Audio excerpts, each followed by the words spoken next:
Good morning, good morning, good morning, good morning. Thank you for being here this morning. Thank you for being here this morning.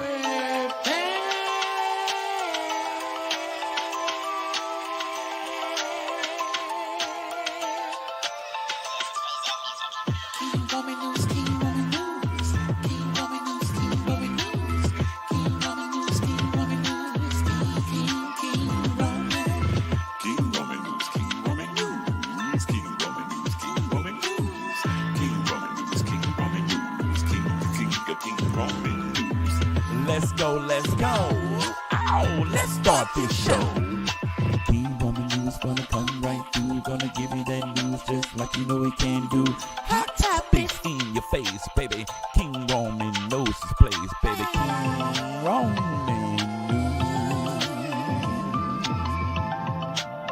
News. Good morning, good morning, good morning, good morning.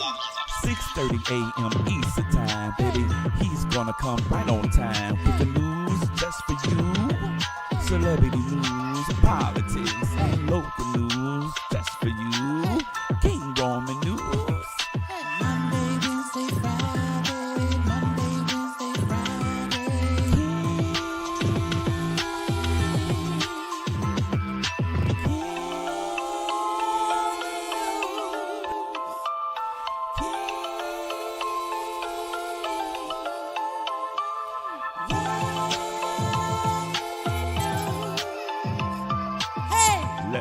Let's go.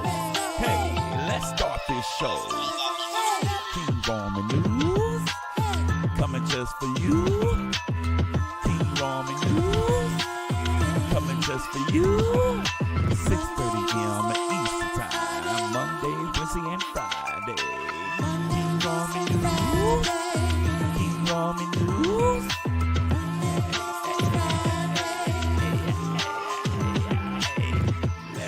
Let's go.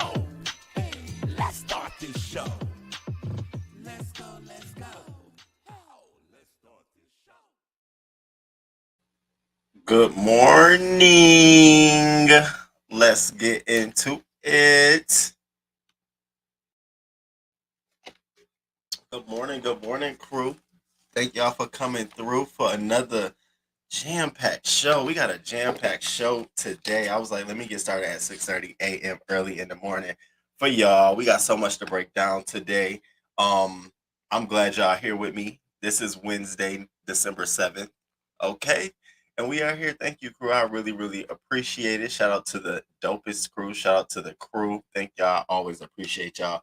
We are back with a whole nother show. We're going to kick it off with some announcements and some shout outs.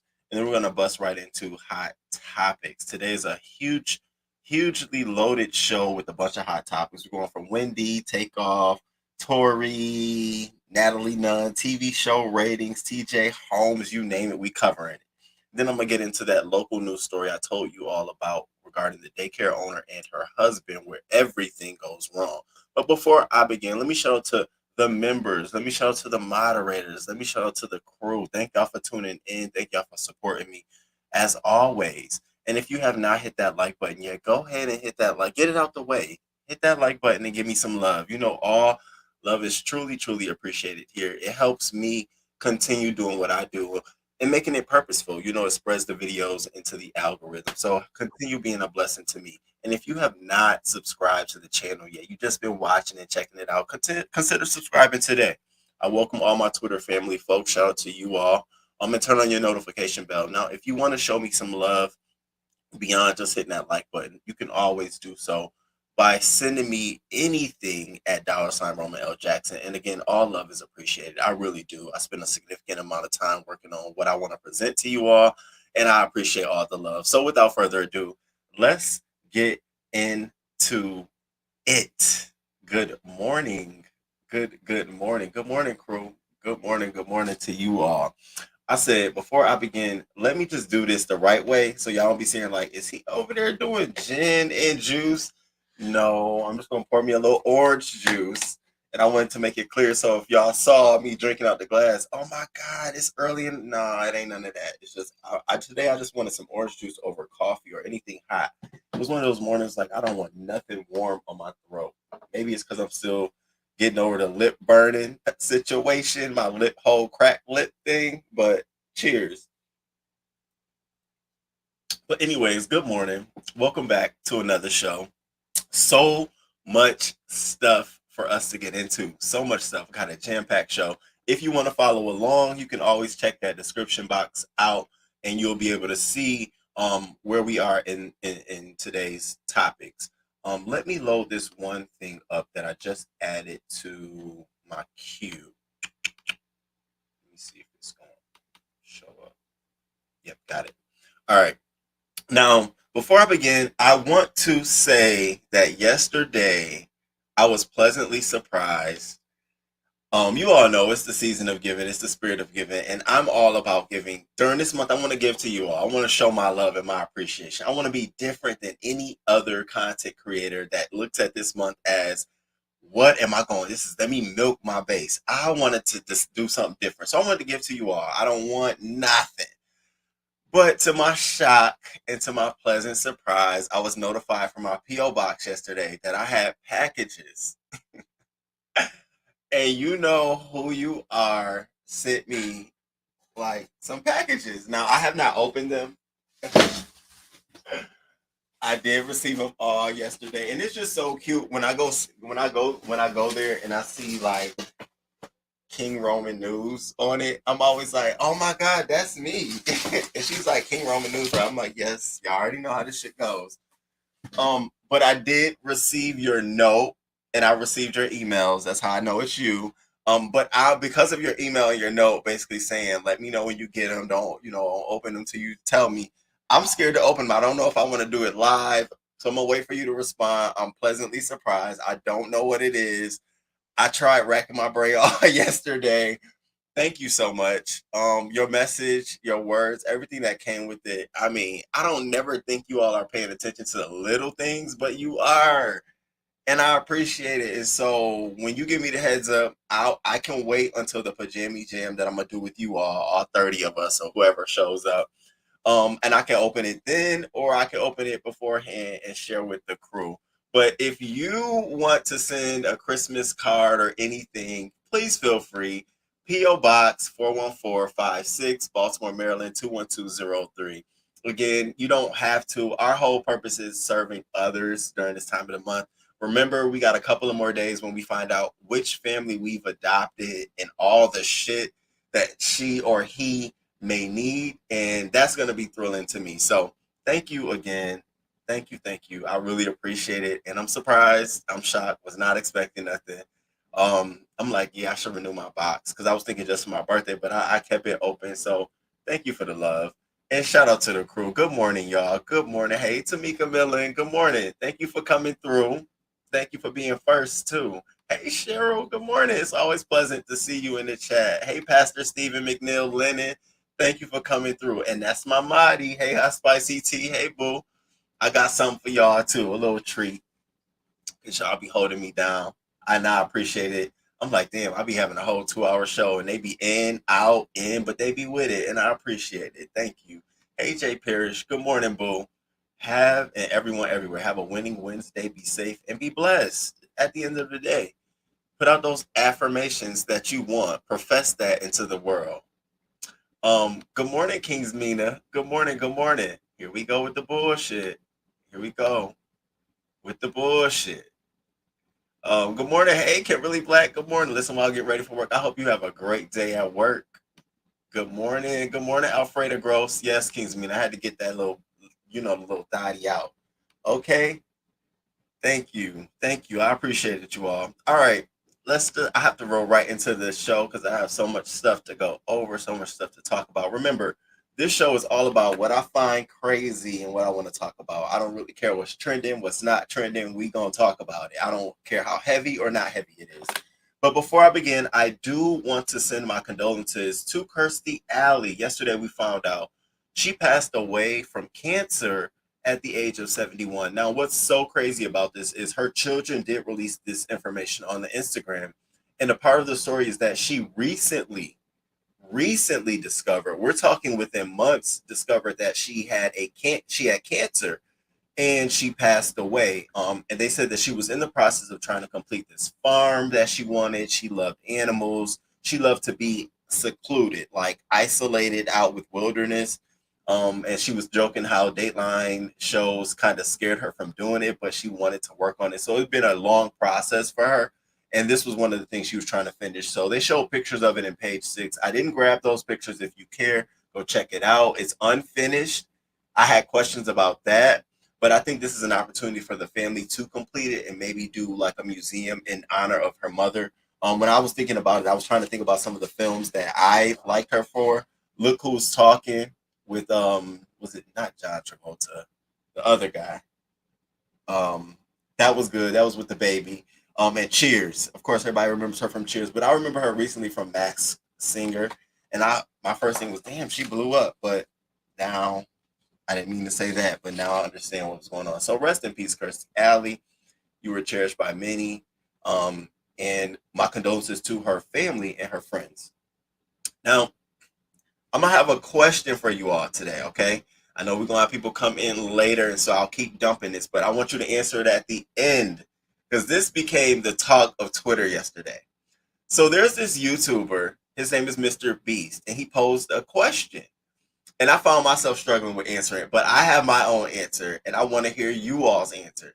So today's question of the day, not a quote today, but a question. Today's question of the day is, if someone offered you $10,000, but if you take it, a random person on earth dies, would you take the $10,000? Now, you can see as the poll, most people said no. Some people said yes. But I would love to know, crew, would you take the $10,000 if someone offered it to you, but someone somewhere would have to die to receive it? You wouldn't know who was chosen, but it would be randomly selected. Would you take it or would you not?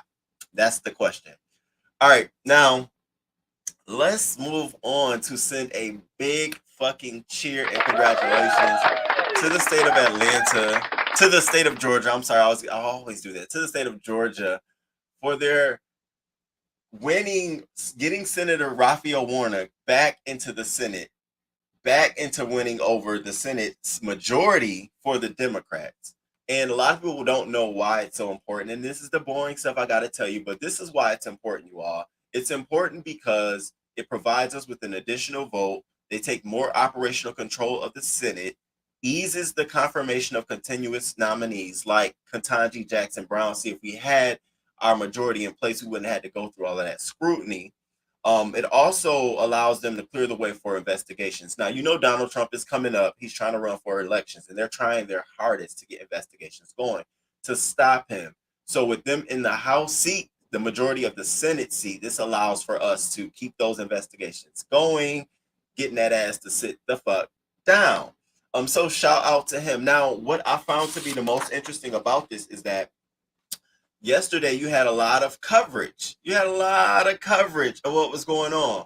But baby, when you panned over to Fox News to see what they was talking about, but before I go to Fox News, do you know yesterday the Republicans realized that they caused the crux, the reason why they stifled voting polling locations so bad that it was almost a fucking hour wait at some polling locations, but not in rural areas where you would think that it would be less locations, but in the cities, in the major areas where it really fucking mattered. So I want y'all to look at this. It took about an hour for people to get through this one polling location. I think it was in Decatur, but it was in a prime central location.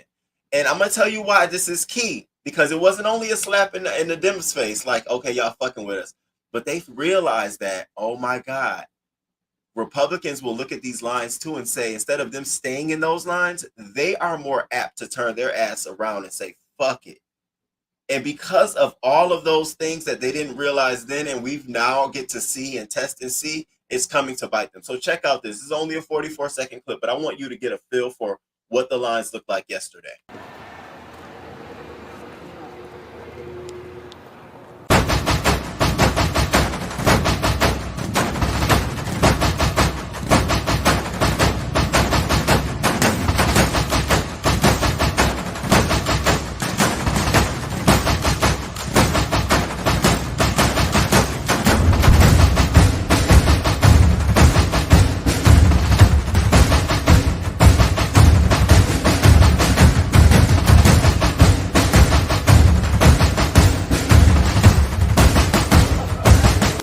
Welcome to voting, Georgia style.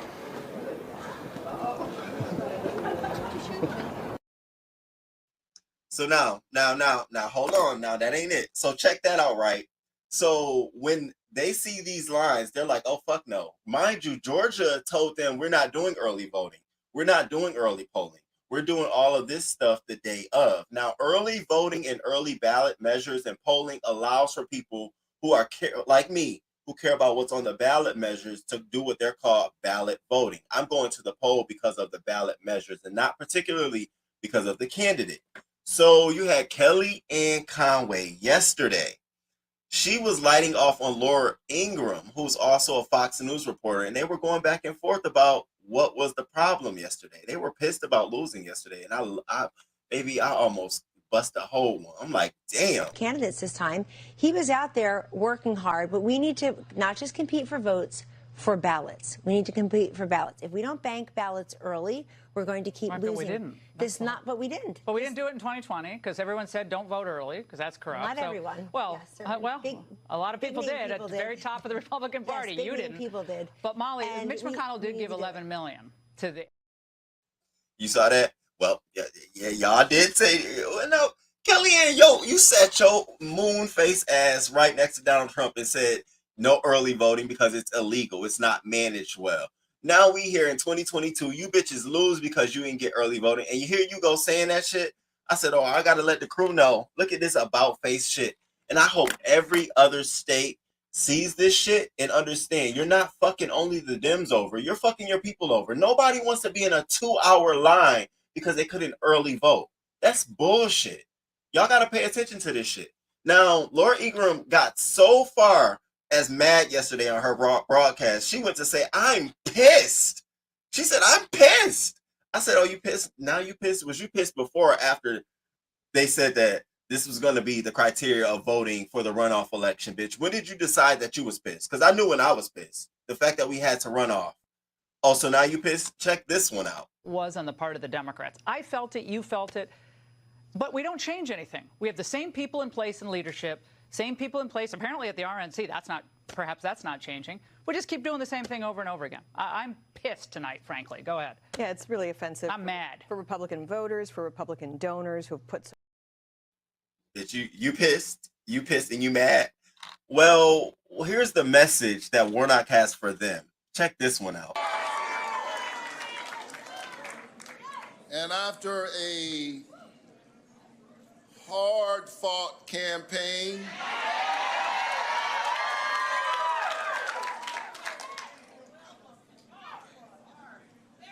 or should I say campaigns, it is my honor to utter the 4 most powerful words ever spoken in a democracy. The people have spoken.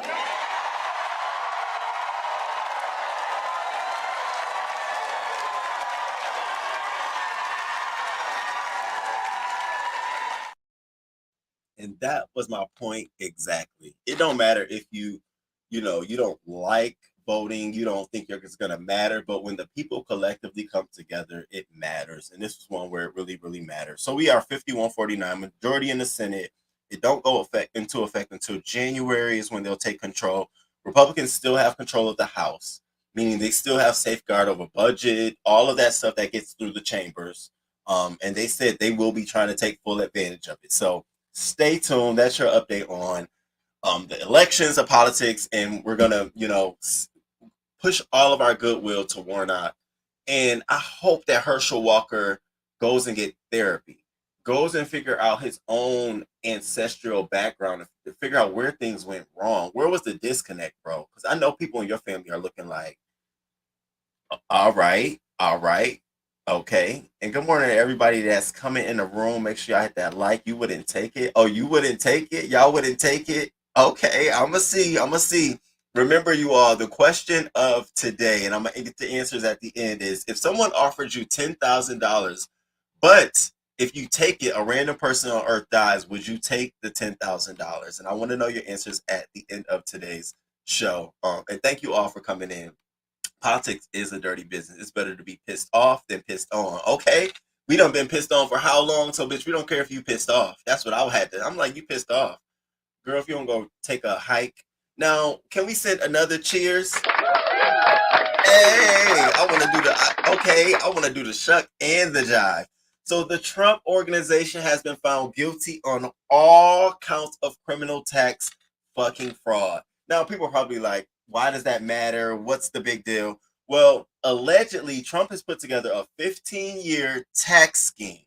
Basically, what he was doing was all of his top execs, which were family, which we knew, he was paying them compensation under a nonprofit status, not paying them any taxes or anything on that, went so far as to purchase the properties that the families lived on, the cars that they lived in, under the nonprofit status. So he didn't have to pay any taxes on the shit.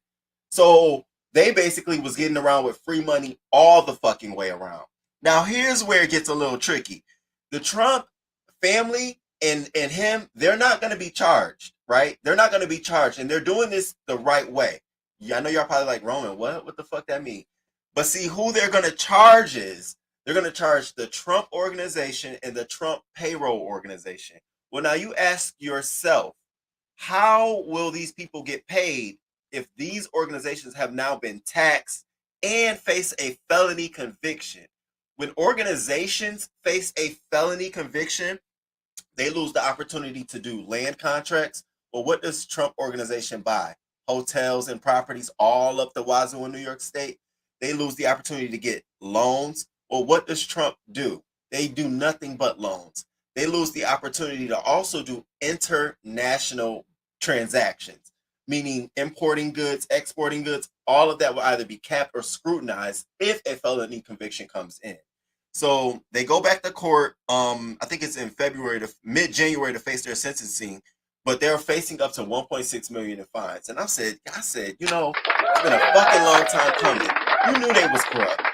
I knew they were corrupt all the way around. Just a little bit of information I know on philanthropy. When I knew he had this organization that had nonprofit status, but had its arms in almost all of their business dealings, it was like, okay, get his ass. So in the same breath that we're celebrating a senator being added, okay, in Georgia, we can also celebrate another layer from the fucking Trump organization saga being torn down. And for that, I was grateful. And I wanted to share that with you all. So if you see Trump and what happened, that's some of the meat and potatoes of what happened. The man had a 15-year tax scheme while he was doing this shit. Didn't think he was going to get caught up. This is why he didn't want his tax returns released. So this is just one thing. Everything finna peel back, y'all. When I tell you it's finna fall the fuck down. So he tweeted on Parler or whatever social thing he's on. He said the America's justice system has just died. I'm like, died? Bitch, it died when you were elected president. What the fuck you mean? You're a little late, bitch, to your own funeral. What the fuck you mean it died? If you don't take your suntan burnt ass, you too old for them suntans and getting sprayed down with orange, Trump. I see you, nigga. Now you ain't the president. I can tell you how I really fucking feel. Lay off the orange. What's wrong with a little white? What's wrong with what you got? Lay off. You're doing too much. So that's what happened to Trump, and I'm so happy and excited about that. Now, before I continue into, because we're going to switch over into hot topics, I want to say thank you for everybody that's coming in the room. Good morning. Good morning, Brick Girl. Hey, boo. Where you at? Good morning. Hey, boo. Hey. I wouldn't want to be the random person that dies because someone took 10,000 either. Baby, Twitter, it's some ruthless bitches out here. It is some ruthless ass people out here. People was like, I don't know who they is. I'm like, what if it's your brother? Just drop dead because you took the $10,000. The fuck is wrong with you? Good morning, Karen. Thank you for coming in.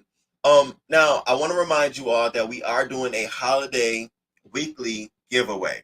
This week's giveaway is a $25 Cash App prize. It's going to whomever can guess the keyword, the word that I used this week the most. Well, not the most, but it's one word that I've used on Monday's show, today's show, and on Friday's show. You can guess that word, drop it down with your Cash App, and you'll win the prize. That prize amount doubles the next Friday, and it doubles the next Friday all the way up until the final Friday, which is $200, and it'll be the same thing. So I want everybody to stay tuned. I hope you listening, Replay Gang. I hope you are also listening too. And it's a pleasure to be able to just give back to you all. All right, now I want to switch over into hot topics. Now, so much shit been going on, y'all. So much. Trump needs to lose more than his ability to make money, period. That comb over. Can't Trump order one of... Okay, see what you're doing? Y'all not gonna do that to me. Y'all so shady. So I want to move over to hot topics. Now, normally I'm low on hot topics. I don't really care about too much, but today is so much shit going on, y'all. So first thing I want to get into is Wendy Williams' son has been evicted from their $2 million Miami apartment due to Wendy being cut off from her finances. Now, it's so fucking funny. First thing I want to say is it's so funny how the son, what is it, page 6 in the Daily Mail, always have the T on Wendy Williams and their son. Always have the first statement and all of that shit. I'm starting to pay attention. Every time I talk about Wendy Williams, the source ultimately always goes back to either the Sun, page 6, or the Daily Mail. Now, I know Wendy Williams loved using them on her show, but I'm wondering if they're buttering her coffers and her son's coffers as well by having this information and getting to release it when they want to. And I'll tell you why. Now, so Wendy Williams' son was evicted. Now, this had happened. He had faced the summons back in February of this year. He had owed $70,000. He got a lease March 2021, and it was up February 2022. Wendy Williams, his first lease, she had paid $100,000 down. Gave it to him. He had his whole first year paid off. Then February came around of 2022, and it was time for him to pay up his rent, and he didn't pay. So from February until September, this man racked up $70,000 in back rent. So they finally evicted him in September. Now we're just getting this story in December. Okay? December 6th to be exact. What they say, December 6th. But the statement that they get from Kevin is from September. So I'm like, well, how long y'all fucking knew about this shit? What the fuck? So here's what Kevin went on to say. Kevin said that his mom went through some health issues that put the court in control of her finances, and that all of the financial support that she always gave stopped, and that he was in school full time, but he had to take a full year off due to COVID and taking care of his mother. He said it was for medical and legal reasons. She has not been able to pay the rent for the past month since the 1-year lease ended and the court controlled her finances. The 22-year-old added, everything happened very quickly and unexpectedly, and I had no idea things would end up like this, before adding that he would be moving out on September 7th. So I found it interesting that, okay, he said he'll be moving out September 7th. It's December 7th. Are you talking about a year from now? So apparently this man has been evicted. At the same time, Kevin Hunter Sr. is facing foreclosure because he's behind on payments on his own mortgage. And this is all because of Wendy Williams. Everybody was sucking off the nipple of Wendy Williams. Yeah, even her son. And now that she's in a position where she may need more help than giving out the help, all y'all can do is complain about what you ain't got and what you losing. Kevin Hunter Jr., if you don't go enroll in school and get a fucking class and get a job, I don't feel bad for you. I don't feel bad for you. I could see if your mom was in her right mind and she didn't lose a contract and she had money to give you to help you. She don't. So for me, go get a job. Flipping burgers, sweeping floors. Hell, with your mom name, I'm sure you can do something. I don't feel bad for him at all. I don't feel bad for the senior at all. Y'all, I'm even worse on. I actually want you all to go ahead and get foreclosed on so you can start paying rent, so you can know what it feels like to work from the bottom up. Shireen ain't nothing house made for her or her offspring. They need to get it how she got it. Figured it shit out. She figured it out through you. Now you need to refigure that shit out. I have no remorse for the Hunters besides Wendy Williams at this point. I hope y'all didn't think this was gonna break and we supposed to be like, oh my God, do you need housing? Where's your uncle at? The one who always running his mouth. Why you ain't put him in the story? Your next sentence should have been, well, my uncle, I tried to reach out to him, but he's too busy on YouTube talking about my mom. He too busy in the basement trying to film. He too busy with the audio on mute while he talking. I couldn't believe this man was talking for a whole like 10 minutes on mute. Now, granted, we do this, but sometimes you read the chat and you can get this nigga just, and split Wendy, hey, man, the fuck out of here. All of you all. Get off her nipple. Wendy needs time to heal. The woman is going through some things. She ain't got it how she had it no more. Damn. So annoying to me. And her brother's he just makes my skin itch all the way around. Hey, Robin of Detroit. Good morning, good morning, good morning. Kevin Jr. needs to move in with daddy or his auntie or uncle. Period. The fuck we care for? How old is this nigga? Kevin is now, how old are you, Kevin?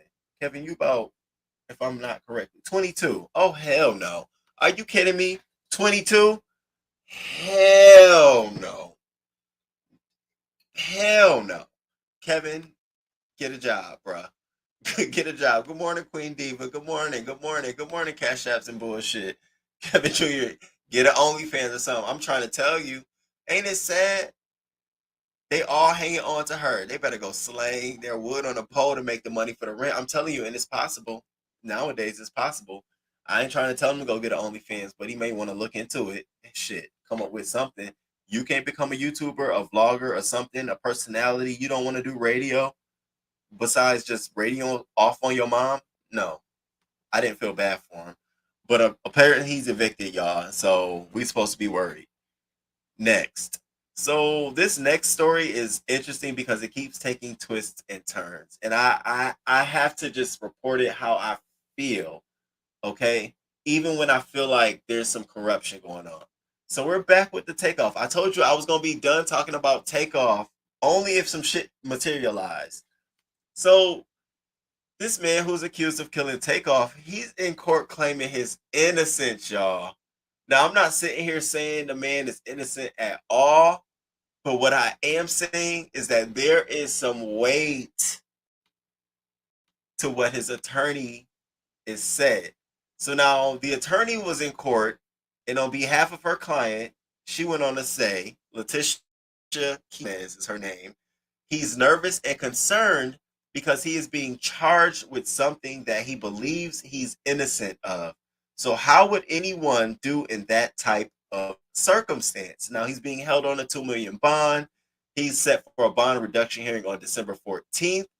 But here's the gotcha. So in this little brief court appearance, the attorney is making it clear that the only crew, I want y'all to hear me because I stressed this before. I stressed this shit on when the last one, I said this shit and it's coming back. I knew any attorney would look at this shit. Why didn't I choose law school? That the police only determined Clark's identity through the use of shooting reconstruction and ballistics evidence. Then they used cell phone and surveillance footage that surfaced over time. Basically, what I'm trying to say is there's no evidence that directly points to him. Now, you may have evidence, but it may not point to him. And because you did a scene reconstruction, we all need to see what that looks like because it could be multiple people in that area. Oh, baby, when I tell you this shit opens up a lot of worms, and I'm all for being fair and justice, but like I told you, it was too many people that also shot off with their guns. It was 2 people to be exact, and only 1 person being charged. I still want the other person to be talked to, sought after, something.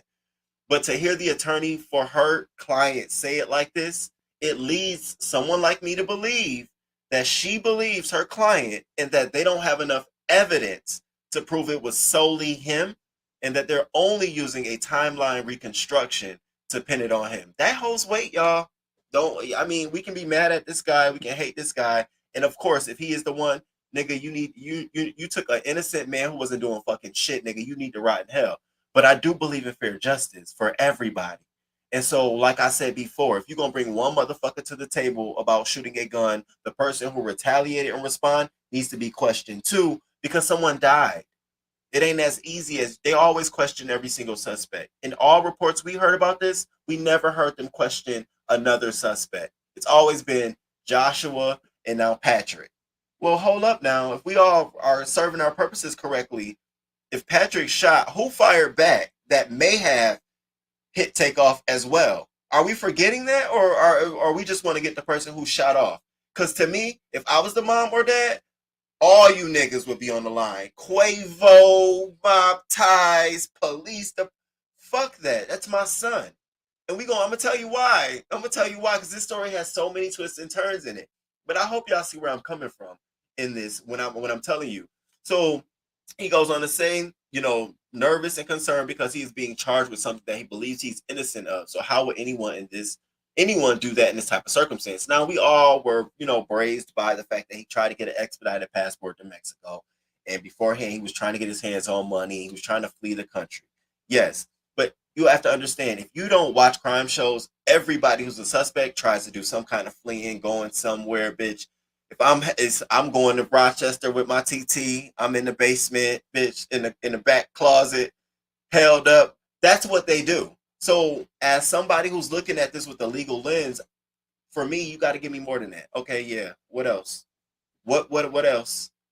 I'm gonna go dig a little bit deeper. Now, my empathy is there with the family, and my empathy is there with the case. But I want to make sure we get the right people. I'm so fucking sick and tired of people not getting the due justice and shit just happening because it took them a long time to figure this out off the video footage, and now y'all don't tell me y'all got it wrong. So this is where I stand with it. Now, to make matters even worse, the motherfucking mother and father of Takeoff are now arguing with each other, y'all, over his estate. Now, what I didn't know is Takeoff's estate is worth $26 million. That's a lot of money for the Amigos rapper, if you ask me. If you're asking me my opinion, that's a lot of money for Amigos rapper. But he's worth $26 million. And the thing is that his mother raised him as a single son. Father was not in the picture until later in his life when he became Migos Takeoff the rapper. Then his father was around. He even talked about it in his records. And because of that, the father feels like, because, let me double back, Takeoff didn't have a will. Takeoff didn't have nothing for his estate. He probably didn't expect this. And so in Georgia, it's the next kin, the next relative, the next family member, the closest. They get to control the estate and then distribute the assets through a probate court. And right now, it would have been the mother. But the father was like, nah, nigga, no. Now, when this first happened to his son, the father first came out and he posted on his social media. Now, I'm going to read this to you, and I want you to read it because, of course, I'm never reading something to you without a reason, clearly. But I want you to read how calculated his fucking statement sounds now that we know he's going after the mother for control of his assets. Listen to his statement. Listen to what he said. So this is what he said. And I'm sorry I didn't get a clip for this, but I'm going to read it. So he says this on his Facebook. Kirshnik Kari Takan Ball, my first love out of my five kids. This is so hard. Please keep Tatiana Davenport, which is his mom, and me, the father, and the entire family on both sides in your prayers during our difficult time. No one knows the pain I'm feeling right now, but with God, I'm peace. Now, first of all, let me say this. That ain't because I can't read. That's because the nigga can't write. He was saying doing and does. I don't know what the fuck is going on across the board. I'm over here trying to fix the words while I'm reading it. Bitch over here saying hour when it's supposed to be on. Come on now. If you're not with the typing on social media, bitch, text the talk the text. Anyway, so that was the post. Now it's telling because he made sure to state the connection he had with the child. Because when you look at that, you glean a lot of information. A lot of times it's a soft statement. Oh, rest in peace to my son, was the main son of my life, blah, blah. You share your memories. But from that, you glean a lot of legal information. 1, we know he's your first son. 2, we know you have 5 kids. 3, we know that you want both sides of the family to be considered. Keep both sides of the family in your prayers. No one says that kind of shit when they resting in peace to their child. Ain't nobody thinking about nobody's side. It's rest in peace to my son. You will be missed. So it was telling to me like, oh, you giving us a dollar protest too much? You setting us up for some shit? Well, yeah, now they're in court. Now they're going to court. The mother is like, I'm contesting his involvement. He was not there. He was not around. That nigga was not around. I was the one around. Everyone knows me. And remember when I first reported on this, I told you I couldn't find pictures of his family. The only picture I could find was of his who? His mother. And I played the video clip of who? His mother. Because I couldn't find anything for who? His father. And the larger lesson is that once you obtain a certain amount of wealth, you need to begin financial planning, which includes if something happens to you, bequests, will, a legal document, but some steps that should be taken because you never know. You never know. Takeoff didn't know, but now this is the lesson. If you come into some substantial amount of wealth, you do need to do that. Shit, even my TT, we go over it all the time. What's going on, who's getting what, who's doing what, who's in charge, what she want me to do with everything. Damn near ain't even need to have a will because I know everything of what's gonna happen and what's going on. Me, just solely me, and that's how it need you. There needs to be that kind of concern when you have this kind of money because people are gonna be all out to grabs. You don't think? Let me shut up. Put my family business all out in here, child. But you don't think people aren't aware of what they may be having access to?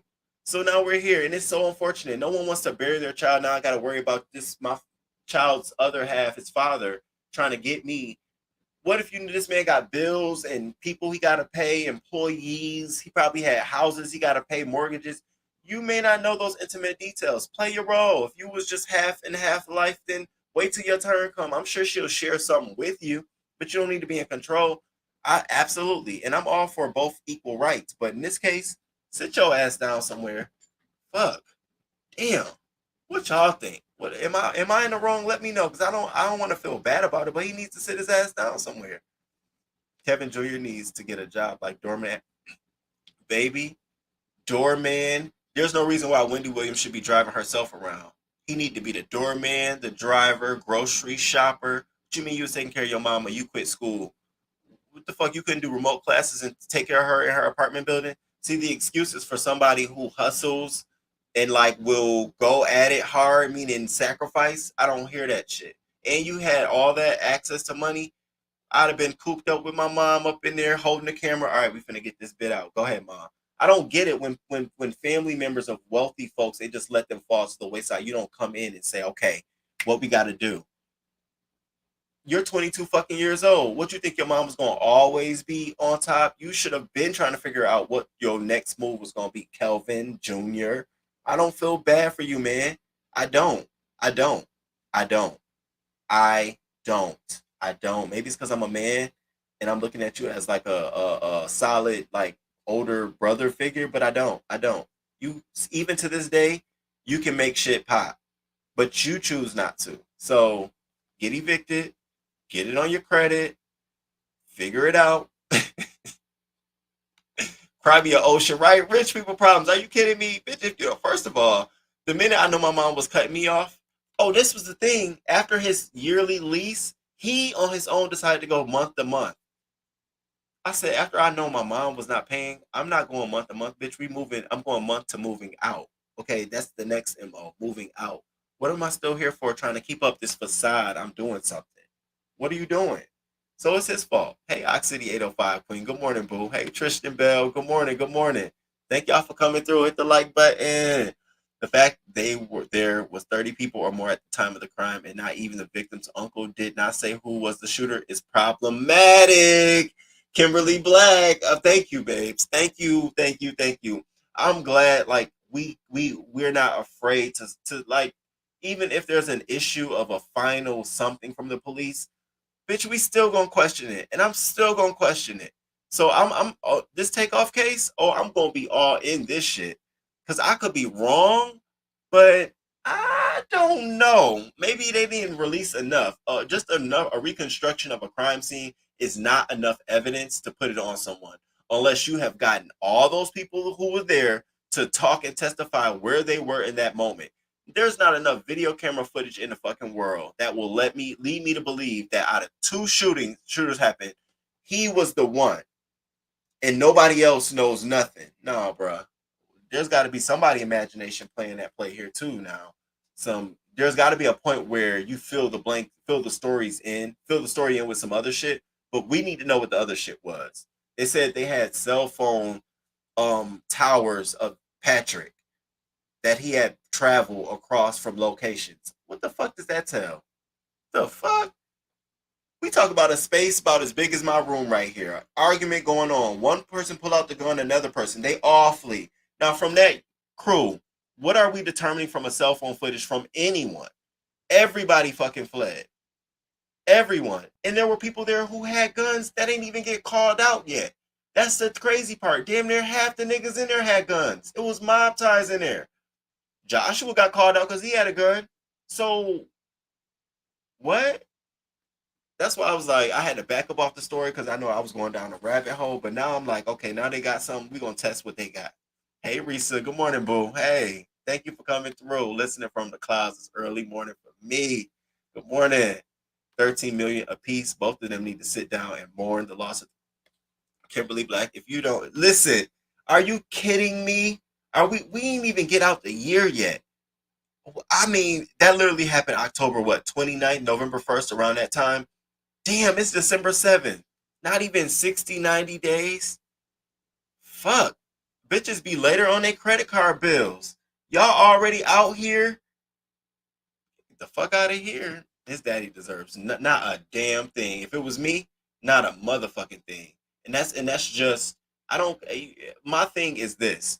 If the mother was in his life, I allow the mother to do the distributing of the assets, but I definitely submit a claim as the father. You're entitled to that. Hey, I'm going to submit a claim. Here's what I'm going to prove I've done my significant amount of time in his life. And let it go from there. You can appeal that and contest that to the probate court, but all she's trying to do is to begin to distribute the assets. It ain't even been approved of who gets what. She's going to sit there literally because she knows everybody. See, this is another thing. People don't understand why I'm getting like this. Because she knows everybody on his side that really need to get stuff. Okay, so that was your wardrobe designer. I know we can probably $500,000. We're going to divvy over to you and we'll give her all the clothes and stuff. Those are intimate details the father don't fucking know because he wasn't around. You see what I'm saying? Distributing the assets is different than dividing the pie. Like, okay, we're going to get it. No, because y'all amounts got to get approved. Because somebody can come and appeal that. IRS can come in and say, hey, he owes this and we're appealing it. The label QC and them can come in and say, hey, well, we advanced X amount of dollars. We're appealing it. So this ain't a final say-so. It's literally the judge saying who's going to be the person to sort through this. I am. Well, no, I am. Well, bitch, what do you know? Okay, then who first? I like to know. The fuck? That's why I said somebody needs to tap him on his shoulder and say, go to Marshalls or some shit. Sit your ass down. I think the record label should educate their artists on having a will. A will is so very important. The record label doesn't want to. That is the thing. They really do. I thought his dad wasn't an active parent at all. But until later in his life, he brought his ass around, reconciling with his father. You can see his father at backstage concerts and footage. And he even and Takeoff mentioned his dad about later in life. And so, yeah, he did come around later in life. But granted, we missing some time, nigga. We missing a significant amount of time. And you should feel bad to want to do your son like this. It's so greedy. So fucking greedy. I don't care if I have 2 pennies are rubbed together. I'm making a will out. Okay. Takeoff daddy is just like Shaq daddy. Want to claim him when he rich, but wasn't there for the cries, snot, years, good and bad times. But his mother, nope, you don't get shit. Do not collect 200 and do not pass go. So he was just a bag for him. Pretty much. And that's where and that's why I said this story is going. First, we got the case. We got to get to the bottom of that. Then after we done with that, we got to figure out what the fuck is going on with Takeoff and his mother and father. So I'm going to keep my eyes and ears on the story, y'all. I ain't letting shit get out through these stories. Any creaks through the cracks, nothing. I'm telling it all. Anything I see, find, hear, we going to talk about it. Now, y'all, we got to talk about this story because it's bubbling up. It just happened yesterday night. Well, the event happened before. So before I begin, can y'all please hit the like button? I want to make sure I let y'all know it's 46 folks in the building. Shout out to the 46 folks watching. Hit the like button if y'all enjoying the commentary. That's all I ask. That's the only thing I'm asking this month is just to like me up. Like me up. So hit the like button. All right, so the next thing I have to get into is Van Jones. Now, this is hard for me. Okay, this is really hard for me because I like Van Jones. I like Van Jones. I like him individually. I like him as a sort of a speaker, and I like some of the things he says.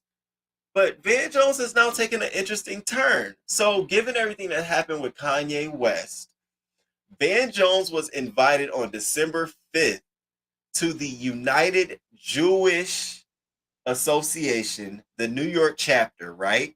Now, this event happened on the 5th, so that was Monday. Now, here we are, Wednesday. Now, they put out this little clip. Let me show you. They put out this little clip of Van Jones at the event. Now, this is all we saw on Monday. Nobody thought nothing of it. I'm going to show you the clip because, see, everybody wants to hide shit in these innuendos. And, yeah, I got a whole problem with this, how this was set up. So this was the clip that they put out of Van Jones. Check this out.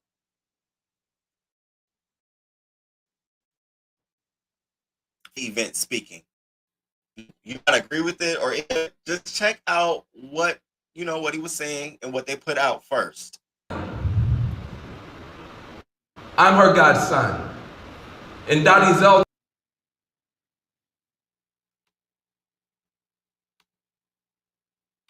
Okay, before I do that, I want to give. I'm like, damn, I need to give y'all context. So prior to this, you really didn't hear Van Jones say much about Jewish connections or anything like that. Well, at least I haven't.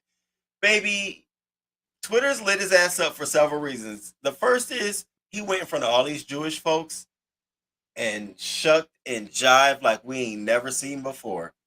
This man all of a sudden got a godmother who's Jewish. Now, I'm not saying he doesn't, but the way he put weight on it made it seem like she put her DNA in him to have him. But just because she was Jewish, it served its purpose. Y'all get into this shit because it don't stop here. It don't stop here. Check this out. Was one of those crazy Jewish kids. My godmother is Dottie Zellner. I'm her godson. And Dottie Zellner was one of those crazy Jewish kids.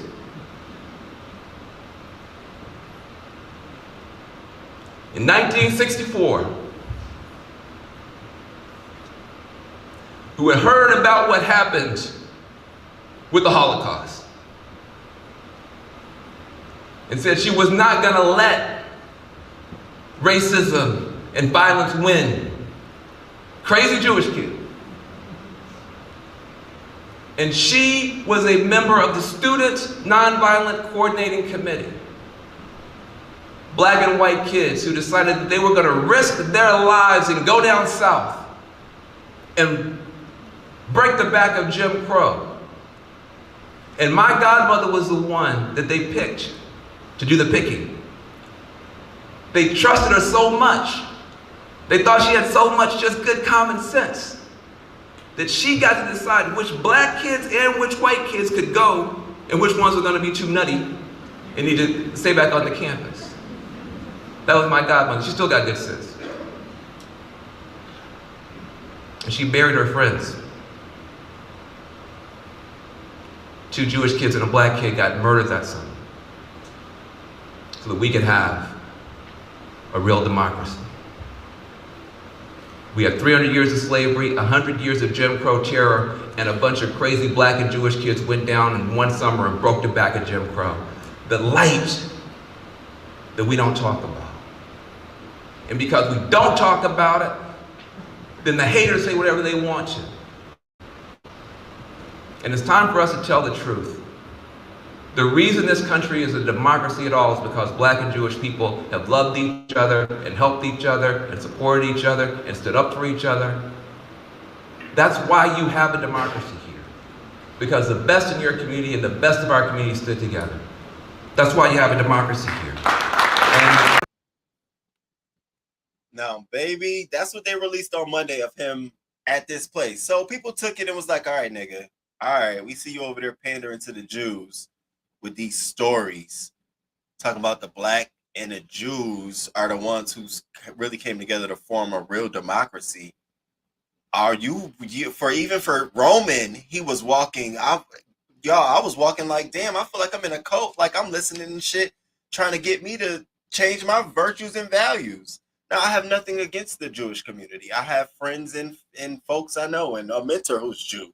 And we talk about this topic very much so often. And he's pretty much so liberal like I am. Like, you know, it is what it is. People have their own realities. But it went a step further when the reporter who was sitting in the front row right there in that video I saw, he goes on to do Van Jones a fucking disservice. So he goes on late last night. This is how this uncovered. See, nobody was paying attention to Van Jones on the 5th. No, I didn't give a fuck.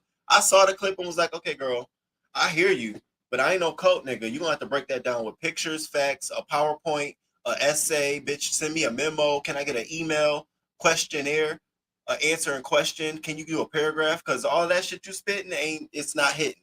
So this reporter goes out and released this statement, and baby, shit hits the fans. Let's go. So the reporter says, keynoting for the Federation Wall Street dinner, Van Jones apologizes to the Jewish community for the silence of my community, allowing an African-American icon praising Hitler and Nazis. And we act like we don't know where that hatred came from. But he says the silence is over. Did y'all hear what I just said? We didn't see that in the clip they released on Monday, because I would have been talked about that shit on Monday. But no, the reporter came out sneakily. He had this little picture too of the moment he was saying it. Sneakily put this little comment out here. Baby, Black Twitter got the fucking going. Oh, we ain't done. They got the going. I almost tried to. I said, no, Roman, relax. Just talk about it. Let's dissect this second one more time. He says he apologizes to the Jewish community for the silence of my community. Hold up, nigga. Silence of whose community? Because we all said something, nigga. Silence? We were some of the first fuckers to say something. Not to mention, he was on white people platform, Jewish people platform saying the shit. Who you think running Fox? Okay. Secondly, for allowing an African-American icon, nigga, we been said he wasn't icon status. We been said that shit. The fuck? Continue praising Hitler and Nazis. And we, here we go with this. I'm not a part of that. I wasn't there at the event. I don't know what you're talking about, nigga. I ain't related to you. I am black, but I ain't your black, nigga. Don't say that. When I say we, and I'm talking about black people, I'm talking about we and the people who listen to me and are engaged in what I'm talking about. Nigga, I'm not engaging until you don't speak for me. I hate when people say that, all black people. No, you talk to the black people you talking to and talking back to you. I'm not that we, because I certainly would have came behind you and said, well, now y'all, he may have apologized, but right at this moment, that's between you and Kanye West. Because y'all don't know what DEFCON 3 means. DEFCON 3, look that shit up. I was just watching a historical piece on it. DEFCON 3 literally means that I am going to prepare for either a discourse, meaning we're going to talk, or we're going to go at war about my values, because I'm at a point where I don't agree with what you're saying. Meaning democracy is off the table. We're going to go now to DEFCON 3. That didn't mean he was going to drop bombs. That shit is blowing my high because people think that's worse than what fucking Balenciaga did. And we are silent? Nigga, where are you at with Balenciaga? Where are you at with these people with black face on their fucking faces and you sitting up there? We. Oh, they got his ass. So he continues, we act like we don't know where that hatred came from. Nigga, if you don't get your ass in a fucking Black History 101 course, Van Jones, I'm so disappointed in you. Not to mention you're an attorney. So you know how, thank you for the Cash App. Thank you. Thank you. Thank you. Thank you. Thank you. And y'all make sure y'all hit the like button. 56 people in the room. Hey y'all. Act like we don't know where the hatred come from? Are you kidding me? And then he continues to say the silence is over because he spoke up. If you don't get your ass the fuck out of here, Van Jones, I'm disappointed. I'm not going to say I hate you or I have a dislike for you, but at this moment, you need to clear this shit up. So let's see what the responses were. So the first comment was, Van has no idea what he's talking about, and he is not a spokesperson for the Black community. A ton of us speak out against anti-Semitism. A ton of us publicly condemn what Kanye was saying. Him throwing us under the bus when it's opportunistically convenient for him is bullshit, and it's trash. Second comment, Van Jones' death doesn't speak for me. He does not speak for anyone but himself. This is America. People have a right to feel however they want. People also have a right to voice those feelings. When people speak, they speak for themselves and no one else. Please understand this. Now, that wasn't the one that got me the most. Out of all the people that had something to say, it was this Black woman, Reese. I don't know if y'all are familiar with Reese Colbert, but she does a lot of good commentary. I watch her a lot of times on Twitter. But she laid it into his ass. And I love a woman, you know what I'm saying, that can lay it into a motherfucker, but not just, bitch, but give facts. First of all, X, Y, and Z, date, bitch. Second of all, and she does it how I do it. We don't hold bars, bitch. We gonna put the curse words on it, but we gonna give you the facts and the knowledge. So I loved her for this. I want y'all to check her out and follow her on Twitter. So this is her Twitter. This is her Twitter page, at Reese Colbert. Now, she says, Van Jones lying on Black folks and claiming that our community has been silent on Kanye's anti-Semitism is offensive and anti-Black. As far as allowing Ye to say these things, he praised Hitler on a white man's show and was unsuspended on Twitter by a white man. So why are we in it? So let's check out how she really fucking felt. Girl, how you really fucking felt. How the fuck you really felt? Shout out to Reese Colbert. Get into it.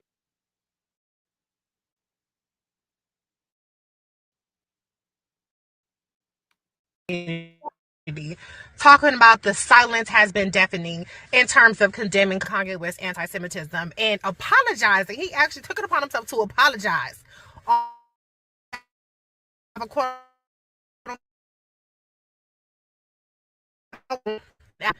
and the Nazi. Van Jones, let's get something motherfucking straight. Number one, last I checked, Kanye West made those comments on a white man's show, Alex Jones on InfoWars. It was a nary a Black motherfucker nowhere to be found. He was up there with the white supremacist Nick Fuentes on a white man's show praising Hitler. Now, so why are we in it? Did we give him the motherfucking platform to do that? No. Tucker Carlson gave him a platform. Piers Morgan gave him a platform. Alex Jones gave him a platform. Elon Musk punk ass unsuspended him from Twitter to post the shit. So why are we in it? Number two. Actually, there hasn't been silence from the Black community on Kanye's anti-Semitism. A lot of Black people have condemned Kanye West's anti-Semitism. In fact, when I just hosted a radio show on Friday for 2 hours, Black folks called in and dragged his motherfucking ass up and down the whole radio show for him praising Hitler. So I don't know what Black people you roll with. Every time I say you with the right audience, I don't know what Black people you roll with. But to say that the silence is deafening is fucking crazy. And it's giving anti-Black. It's giving you want to be the magical Negro, the exceptional Negro who goes around and does the good little Negro and slanders the Black community to make yourself look better. This is fucking ridiculous, and I'm actually offended by that. So we're going to condemn Kanye, but we're going to condemn your ass too for making us look like fucking assholes when it's a whole ass lie that we haven't condemned his anti-Semitism. And as far as Kanye being an icon, that's been over. That's been over. Okay? His core audience is the MAGA folks. We ain't been fucking with him, most of us, since slavery was a choice, since Harriet Tubman, since wearing the red fucking MAGA hats, this Confederate shit that he been doing. So where the icon where? For Black people, I don't think so. So next time you want to sit up there and speak for your motherfucking self. Don't speak for their community. You're not equipped. You're not equipped. You're not qualified. And clearly you ain't tuned in to the Black community if you think that nobody has condemned Kanye West. Baby. And she said everything I wanted to say. She's got it out. I felt, I'm back here like, Okay, condemn your motherfucking self, Van.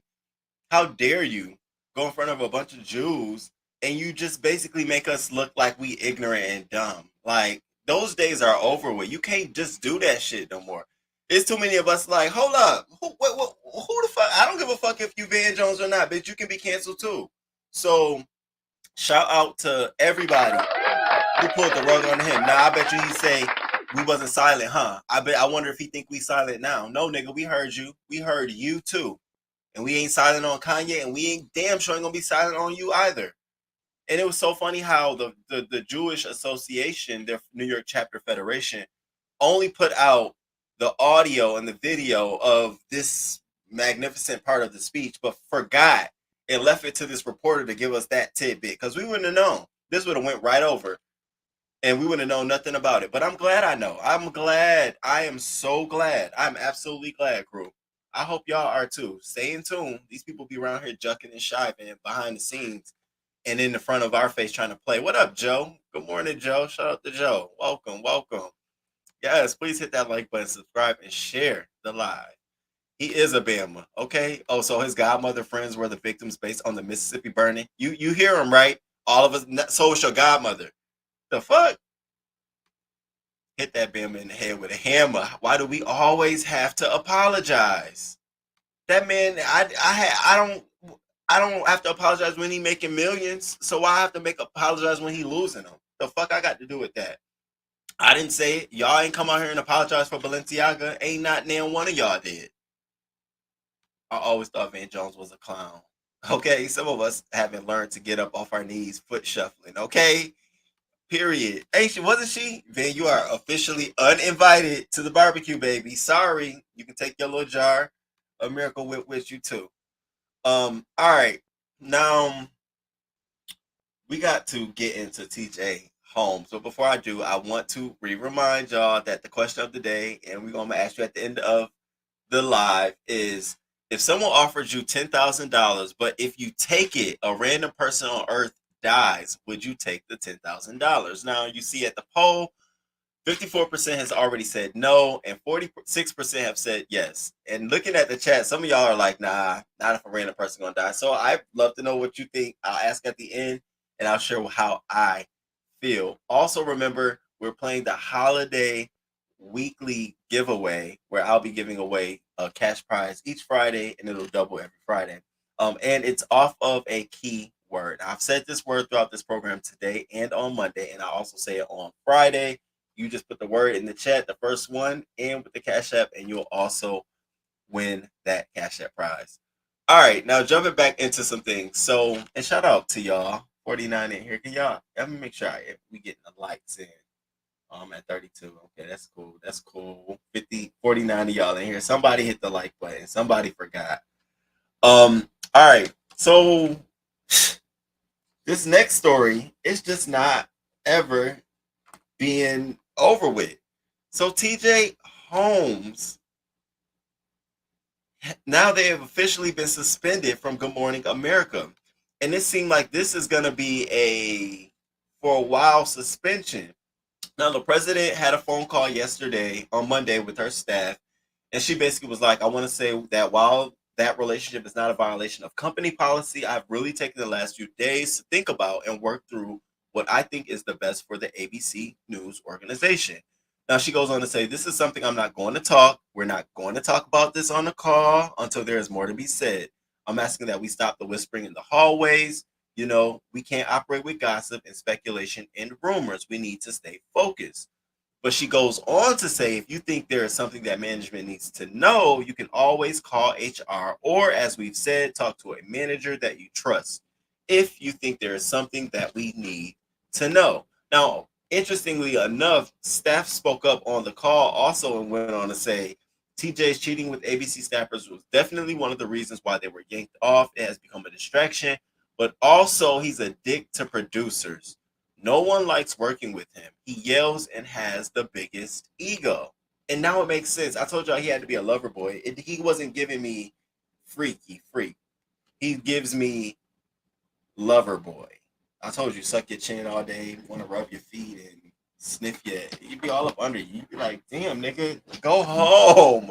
So he gives me that. But baby, when I tell y'all the details of this man's affair just got all that more interesting. So it came out, which is why I think it put pressure on them to pull him from the show, because I had just reported that they ain't gonna do shit to him. But baby, when more of this stuff started coming out, now it's alleged that it's several producers and more people are gonna come to the light. But right now we're gonna pay our attention to Miss Amanda Natasha Singh. Now, Natasha Singh is the second woman that he's had an affair with that has come out to the public at Good Morning America. Now, let's talk about Natasha Singh. This shit is messy here, y'all. This is some messy shit. Y'all wanted the update, so I'm about to give y'all the update. So, Natasha Singh is a producer for ABC, right? She lives during the time, this happened back in 2018, while he was married to his wife, by the way. And she caught him, by the way. And went to counseling, by the way. Let me break this shit down to y'all. So, Natasha Singh, she was a producer. She worked on the West Coast. She was in the LA office. Now, TJ Holmes was in the New York office, but he would go out to LA for like on-call shooting and shit like that. And so when he would go, they would have romps. Literally, the word written was romps. They would have rendezvous. And so she liked them. And then after a while, she moved from LA to New York to be for work on the Good Morning show as a full-time producer. So she got an apartment. He got a key to her apartment. They was having weekends, rendezvous together, all of this shit. Now, here's where it turns the fuck up. This is where it turns up, y'all. So apparently around 2020, during their little whatever it's called, they decide to confide in Amy Robach about their affair, and she becomes their sort of friend to go to and talk to about it. They would go out to eat and like they're a couple with a friend. And Amy was like, it's okay, listen, just, you got to follow your heart. If your heart is here, it's for the kids. You're doing it for the kids. I said, look at this little skank. You a skank. Amy Robach is a skank. Skanky, panky, wanky, skank. Skank. I knew it was something about you. I said, this bitch is skank. You're the kind of skank that'll stay on the pole even after somebody's cleaned the bitch. You still on that pole, bitch. You're just scum. Scummy scum. As much as they are looking into him, bitch, they need to look into your scummy ass. How many niggas around that bitch you done slid up on that pole and said, oh, it's just for love, follow your heart. Oh, the kids at home, I understand. You skunky skank. Just as much as he's wrong, you are too, bitch. So they're telling Amy Robach, this is da. Well, the wife finds out via emails. Now, mind you, Amy Robach and the wife are cool.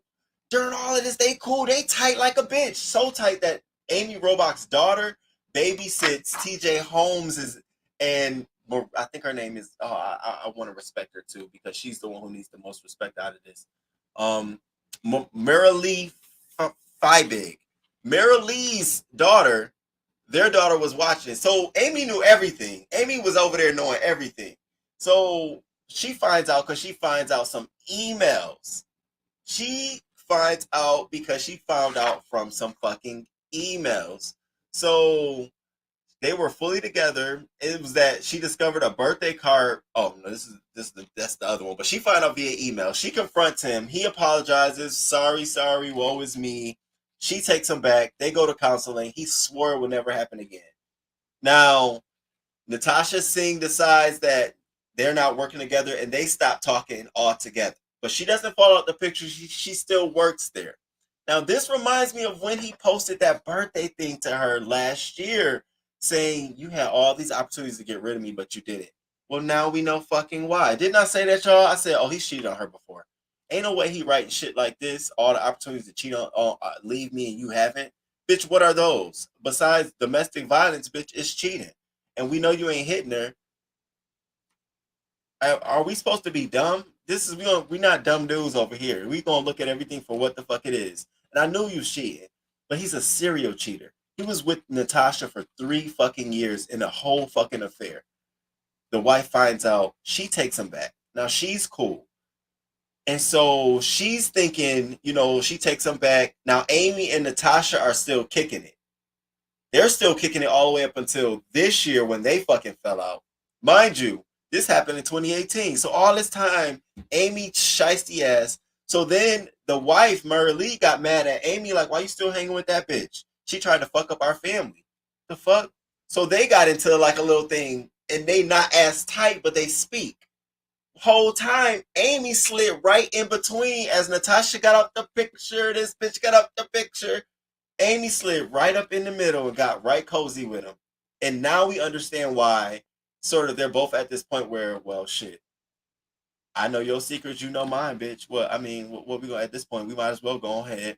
And it makes me go back to what I was saying was the wife or Natasha may have leaked photos and got a private investigator because they probably were mad too. They probably were pissed the fuck off. Bitch, this hoe, the one who knew all of this, now she in the middle, man, I would have been so fucking pissed. But the wife stayed. She stayed down. I don't understand it. I don't understand it. I don't get wife doing that kind of shit. I guess slavery is now a choice for Kanye now that Adidas can use his ideas that we have never seen that he created without paying his dumb ass and continue. Surely will be. No, I wouldn't take the 10 grand. No, that random person could be my child. Good morning, one of the people in the back. It's been a while since I've been by, but I'm happy to be watching this morning. Thank you. I appreciate that. A random person dies every few minutes anyway. So go ahead and give me that 10,000. I'm not apologizing for Kanye. He ain't my family, and we didn't give him the platform, the elitist mentality he has that makes him think. Exactly. The fuck? I take $10 if that random could be Agent Orange. You have a point. Dang, he's screwing the whole office, girl. I said the same thing. I said, what is it about him? Because he would have to put hard game on. Like, you got to sell that shit. Like, nah, it really is, though. Like, picture, I would need, like, you couldn't just say, hey, you want to go to dinner? What you got? I need to know what's on the table. What we talking? What you talking? Okay, coffee break round. Okay. TJ Holmes must be related to Old John. That's before your time. Old John. I'm going to have to look at that. Never tell your friends about your man. TJ is a full-fledged nigga. Who would have known? Amy is a snaky. Ain't she a skank? All my friends think the silver fox need Viagra, and he broke. I think he needs Viagra too. I do too. Girl says I remember John Holmes. Hey, wave. Good morning. Good morning. The side chick told Amy that TJ had that thing. Listen. I know they all mad at Amy. Everybody has got to be mad at Amy. No wonder she's skating around here like, oh no, because bitch, you won. You got the wife out the picture. You got the other side piece out the picture. But it's always a karma in it, and it's always a story to be told. How you get them is how you lose them. Girl, how you get them is how you lose. And now knowing that you took them from a married woman after you know that he had an affair, bitch, you in for it all. That means you accept it all. That means when he cheats on you, he has the right to say, oh, huh? You don't act like you don't know. New producer on the scene, bitch. Don't act like you don't know, because it's already in y'all DNA of y'all relationship. Not saying it's going to change, but girl, this is serial in nature. And I'm waiting for the other women to come out like this. Because if your name is in this shit, Amy, if Amy Robot know the next bitch, ABC needs to launch an investigation on Amy Robot. HR needs to be involved at that point. We have more than allegations, honey. We have a whole ring going on. This bitch right here, girl, you better sit her down. She running some shit through this organization. This is bad for business, girl. We over here trying to sell entertainment. You setting up and selling? What you doing? No, get this hoe out of here. Okay, Nalisa, Stormy. Good morning. Good morning. Thank you for coming through. Good morning, y'all. TJ must be holding. Wonder if he walking heavy through. I wonder too. I was trying not to think about him like, Good morning, Lifestyle with Nico. Thank you for coming through, boo. Good morning. I appreciate when y'all stop through, drop down. Not walking heavy. He just has desirability that's working for him. Destructivity. This too much. Okay, I was thinking the same thing. And good morning. Yeah, this is a bad one. So now let me tell you how the biggest question has been, how did the wife find out about Amy Robot? Well, here's how the wife fucking found out. I knew more details would come out. So the wife found out because they were in the Bahamas together for his birthday this past August, right? And Amy Robot, scum ass bitch, you couldn't wait, ho? She ended up sending this man a birthday card. Bitch, you couldn't wait? No of his other coworkers sending him a card to the motherfucking Bahamas for his birthday, but your trashy ass. And Amy and his wife, she just got a handle of the card. She said it was too personal and then it brought back the old Natasha drama. She couldn't trust him anymore. And that was it. And then we got all this shit. I said, so it been in the works. It been in the works. And his sleazy ass is with Amy. That's where he want to be. So, case closed. Girl, when I tell you go to the, I hope this is you get with the private investigator. Take this nigga to court. He better come home with a check. He got to ask you, can he pay rent, bitch? I'm serious. He's a serial cheater. Twice. And these aren't like just hitting it and quitting it. Oh, yeah, I fucked the bitch. Yeah, and she ain't nothing. You are fucking these girls and like in love with them. That's why I say he's a lover boy. 3 years, same woman. Why you just divorce? You got a key to the girl crib and you a whole married man. I'm a gay black man. I can only imagine being if I was married to a husband who had a key and I found out that alone you lose a wrist. You have to lose the wrist that was opening the door. We got to work something out, bitch. A wrist on the table or what we gonna do? I don't get it. So for me, at this point, I don't think that it's good for them to have them back on the air. That's why I said they found them some permanent hosts. It's supposed to be permanent now. And they're supposed to be until it's supposed to die down. This shit ain't gonna die down. He's a habitual cheater. He's not satisfied, clearly. I mean, this is just what we know so far. The man is not satisfied. It's so fucking disgusting. Let me see. I think I had. No. Okay. It's too much, child. One of the people in the back, it has something to be something. Girl, it has to. You got my laughing, I just read comments. Okay, I'm not gonna lie. I thought he was fine as fuck when he was on CNN. Y'all. All right. So that's TJ Holmes. Now let's get into Kenneth Petty. And I hope y'all are still rocking with me. We got an hour 22. We got about 40 minutes to go. We still rocking and rolling. We got about 4 more topics to get through. I appreciate y'all so much. Hit that like button, coming in and rocking with me this morning. Trying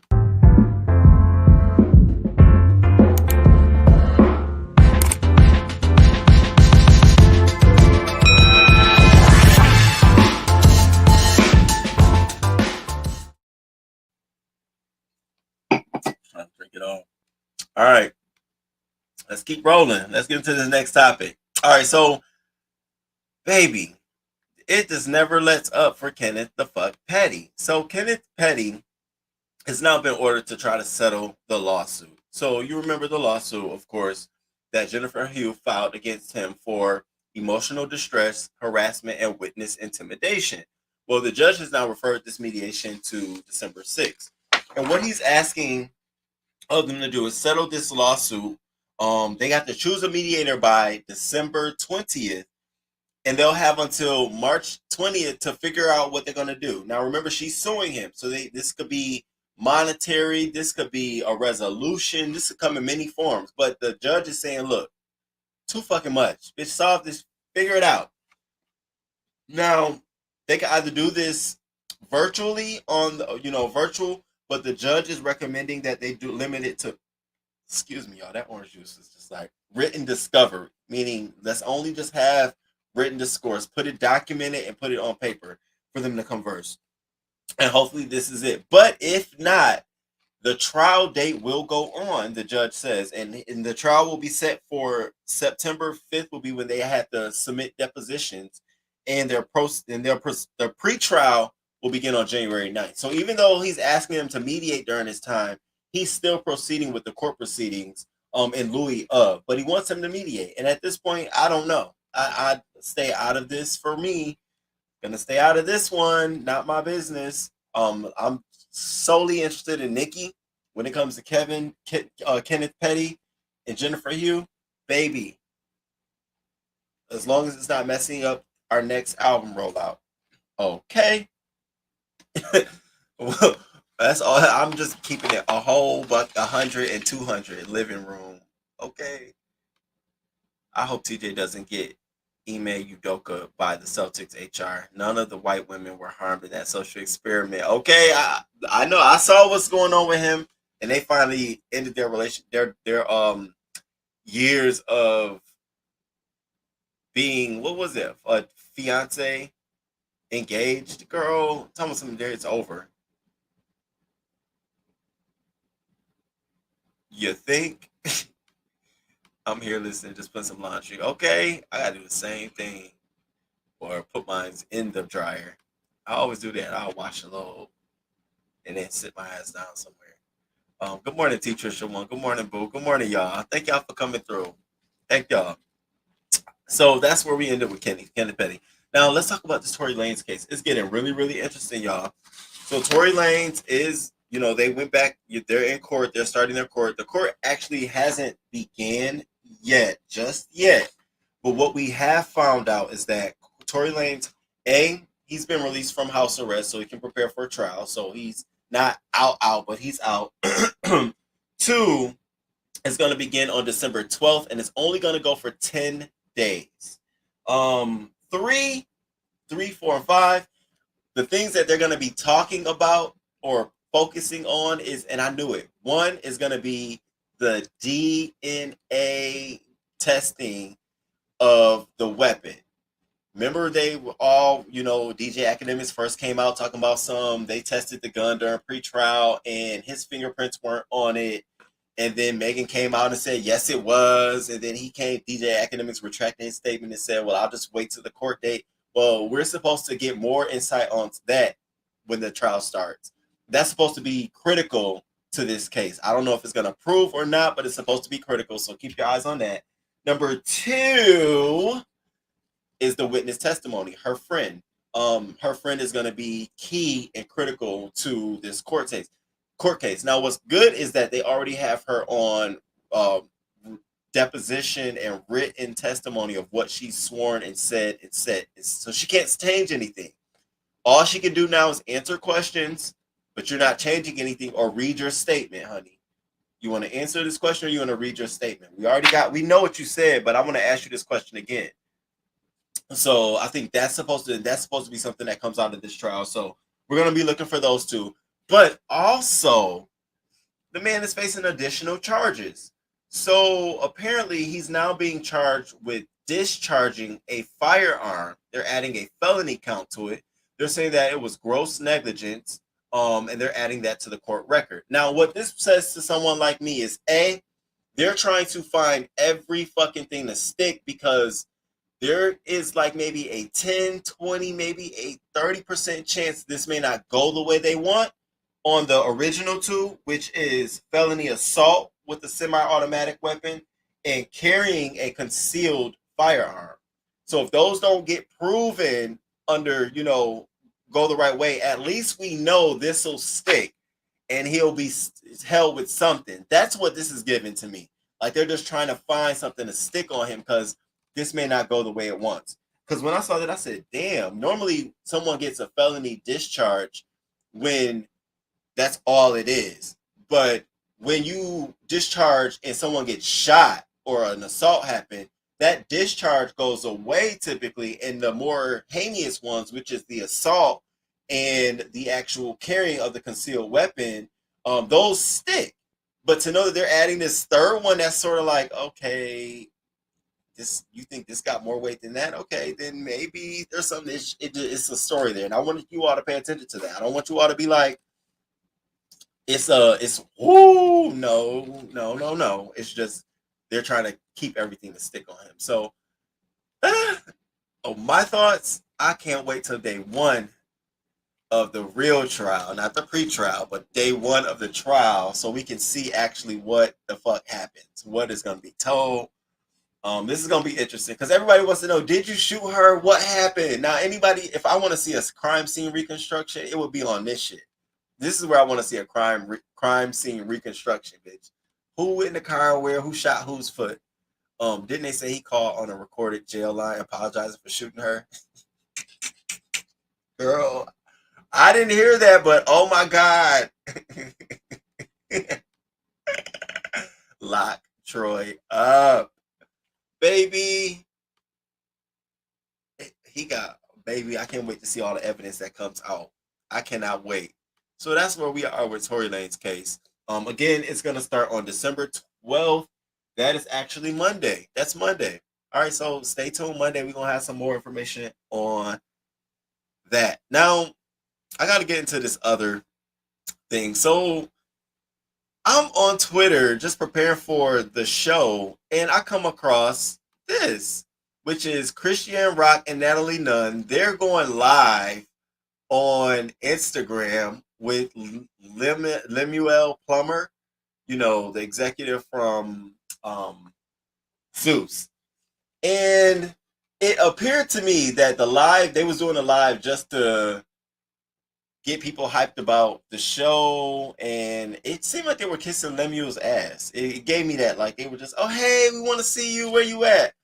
But for some reason, Christian Rock was feeling herself. She was like, you know, I'm here, bitch, I'm here, and like, don't be trying to give me no attitude or nothing like that, because I'm not with that shit. And nobody was trying to give her attitude. Nobody was bothering her but Natalie Nunn's chin. Now, she was in the back. I'm sure she was trying to, you know, for the camera, try to get a reaction out of Christian Rock. Well, she did, and she got hit. I'm like, first I watched the video, I said, no, she did not hit her. She hit the girl. I said, this is what you get. Sit both you and your chin, sit both of y'all the fuck down. Get into this clip, y'all. This is what you get when you got a heavy chin that got to find its own, bitch. You want to do something and your chin. Hold on. Y'all got to come out tonight. Listen, y'all got to come out. Tell them that y'all got to come out tonight. Elevate tonight. Hey, then y'all talk about come on. Y'all got to turn up. Hold on, Krishan. You can't come up here. I'm coming everywhere. I'm cool with all y'all. Y'all better get the fuck up out of my face. Hold on, Krishan. What's going on? What? Why are you so mad right now? She's a cunt. Okay.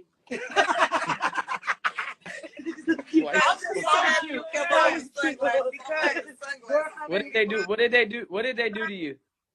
Because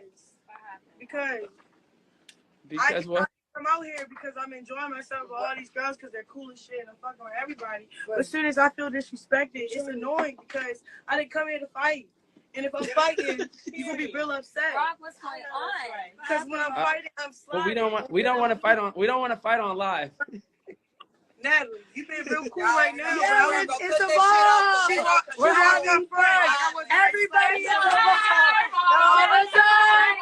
It's a vibe all the time. Carry that shit how you want to carry it. Hey, let me talk to Krishan. Hold on, let me start. We're listening. Wait, guys, hold on quiet. Hold on, listen. I just want to know, Krishan, what happened? What happened?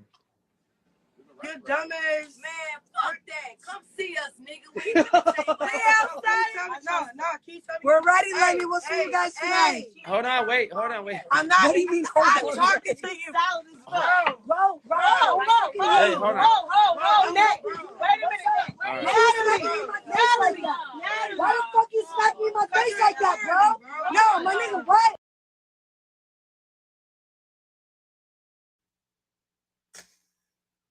Baby, good morning, the plainest Jane. Thank you for coming through. Ain't nothing but a boxing ring over there at Zeus, baby.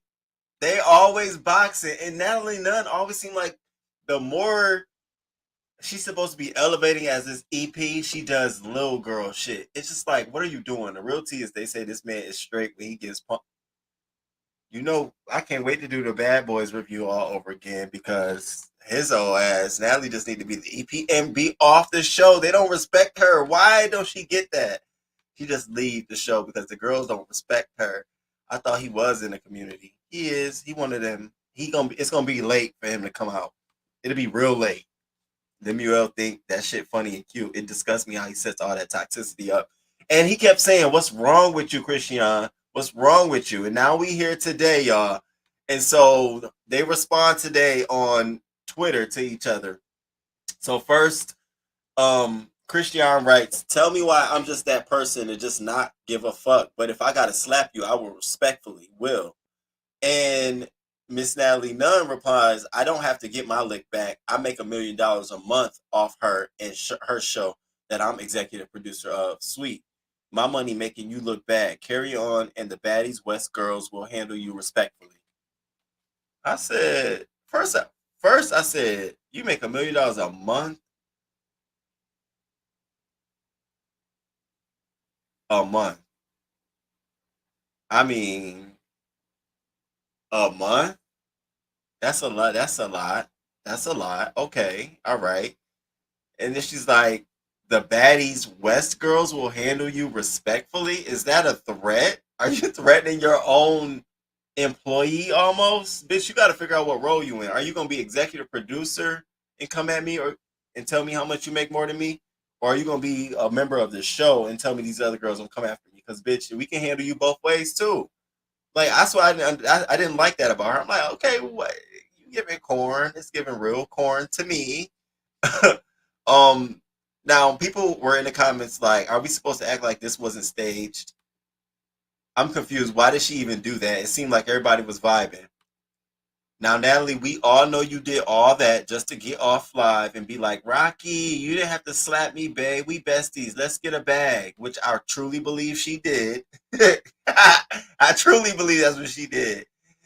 And Moon Chin Nunn talking about she make $1 million a month off. Where? That's what I said. I said, I was trying over here adding it up like, girl, I don't see you making $12 million off her. She slapped Natalie. Kirstie Baltimore came out when she said her dumb ass. Truly did. They say he was dating Christina from BGC 9, but I don't see it. Moon Chin swears she going to live her BGC days over again. She really do need to sit that ass down. Natalie makes my ass itch because she really feels she still run LA, but it's the chin, girl. Natalie needed that back. She knows she was embarrassed, though. Partly embarrassed. She's engaged to a whole other man. Ain't no one making $1 million a month and always doing dirty $10,000 a month stuff. And her makeup. Y'all remember that picture of her with the chin and the smoke growing out? I said, that picture right there is worth $1 million. Okay, $1 million. That lie. So she gonna get the baddies girls on Christian by. She can handle herself. She gonna sick her crew on Christian. Exactly. She lying. Sue definitely lying about some dang $1 million. I wonder what her contract with Zeus look like. Does she have rights to the show? Hell no. The way I look at how the Bad Boys Club is ran, it's like she's almost a EP by association. And sometimes people get that. They don't even be on set, but your executive producer name is on it because you brought the cast together or it was your idea. But I don't see her strategically doing anything that's worth $1 million. Like, you definitely, $1 million a show, you definitely got to be putting in that work, or you pulling strings behind the scenes. I don't even think Lemuel is pulling, like, maybe he might be at the top pulling $1 million a month. Zeus ain't popping like that. Do y'all see these other streaming providers out here struggling? Netflix about to start charging people for ads and shit. Like, what? Y'all better go somewhere. Ain't no $15.99. I turn that shit off and turn it on when the season comes. There ain't enough of that in the world going around. Now she dog whistling for the cast. For real. They was all singing Christian song. They were. It's a vibe all the time. That's my shit. I think it's all just staged to promote the new show. That's what I was saying. Now Natalie got off that bus and sit down. She don't want the smoke from Rock. Good morning, Tracy. Good morning. Stun the black vibes. Can't lie, bro. This was definitely funny. I can't believe she slapped her. $1 million per month. Kevin Jr. better get some tips from her. Oh, hold up now. Are you telling me that maybe she need to go tap Kevin for another show? Girl, I'm about to put that in the atmosphere. I'm going to make a whole Twitter. I'm going to tweet that shit. Kevin, link up with Natalie. I'm on some real shit. He could do a whole show, Finding My Love, Finding My Wife, or Trying to Get Through School. Think about it. Wendy's son, that could be her whole comeback, showing her from the mom angle. Why don't they think like that? What the fuck? Makes $1 million a month, but won't fix that. Miss Toby, in order to fix her chin, they would have to break that bitch. Like, they would have to literally snap a piece of that shit off and hand it to her. Like, all right, you good? That's like, I don't think Christian can really act to fake slap for real. That girl legit got it. And you could see it was bubbling up. She kept saying, like, this girl is doing shit behind the camera. Like, she trying to be funny. You being nice on camera, but behind the camera, girl, she just hard up slapped her. You ain't have to slap me like that, though. They just throwing EP around at this point because ain't no way. She just the heck. She said with more creation control than others. Okay. I thought he was the actual creator of the Zeus Network. He's just an example. Oh, no. Lemuel is with a bunch of investors. Remember that. He's only about, 66% owned. He has the majority stake, but it's investors. And when I say investors, that means other people, other networks, other companies and organizations invest in the Zeus Network. He didn't just get all that capital. And I understand his family comes from money given that their pastoral background, but he broke just like, he ain't all of that. And when Wendy Williams wobbled her way over the soft senior citizen smack Natalie, that would be the show. Wendy Williams and Natalie going at it. Kevin Jr. finding my rent. Y'all gotta stop finding my rent. Oh my God, finding my rent and a job at the same time. Okay. So yeah, Natalie Nunn and Christian Rock, they probably were promoting their show. I saw that shit and I said, I cannot believe it. Now, the last hot topic before we get into the daycare owner story, our local news story of the day, is I wanted to give y'all an update on the TV show rating. So, Sherry and other first-time day talk show, how they stack up. Now, last time I told you, Sherry was running the show. It was all about, her leading. She had a strong lead at that point. She was like at a 0.8, 0.9. Well, Kelly Clarkson is at a 0.9. She's leading the girls. Then comes Drew Barrymore at a 0.8. Then Tamron Hall at a 0.7. Then she's tied with Sherry at a 0.7. Then Jay Hudson at a 0.6. And Karamo show at a 0.4. Now let's break these numbers down because there's a lot of thickness to them. So Sherry's story is that she, even though she's at a 0.7 for her 10th consecutive week, she is falling well below Wendy Williams during the same point every week. And remember, Debmar Mercury were looking for her to do either the same or better. And I'm gonna tell you why, because this is all a money game now. This is I didn't know this until I was reading articles preparing for the show. But all of these shows are now turning into, it's about making money, making revenue. Less about that Wendy Williams feel. That's why they were more interested in making Sherry mainstream, because they thought she would be more sellable to advertisers. And guess who's coming on top as being more sellable to advertisers? Jennifer fucking Hudson. I had to double back on her show the other day, like, what? She's coming out on top. Although she's at 0.6, you got to remember when I reported before, she was at like a 0.4, 0.5. She is the only one continuously going up the hill. And streaming options are coming to her feet. People are wanting to put her show on their streaming services. And I'm like, really? I guess she ain't singing through the damn show. So, but Sherry Shepherd is 13% below where Wendy Williams would be last year. I think a lot of that has to do with it was high expectations of what we thought Sherry was going to do. And again, many of the people watching Sherry's show are Wendy watchers, and we're looking for that Wendy experience. If you're not going to get it, we'll go somewhere else, and the people who want it will stay. But we're seeing it's 13% that are leaving. And she's trying to maintain it. This is her only first season. They're going to renew her. They don't want to slap in the face, but it is what it is. Now let's talk about J Hud. This girl over here doing her thing. So Roku, now I told you all this yesterday. Roku was like, look, we're going to give her a big ass contract if we can get next day rights to her show.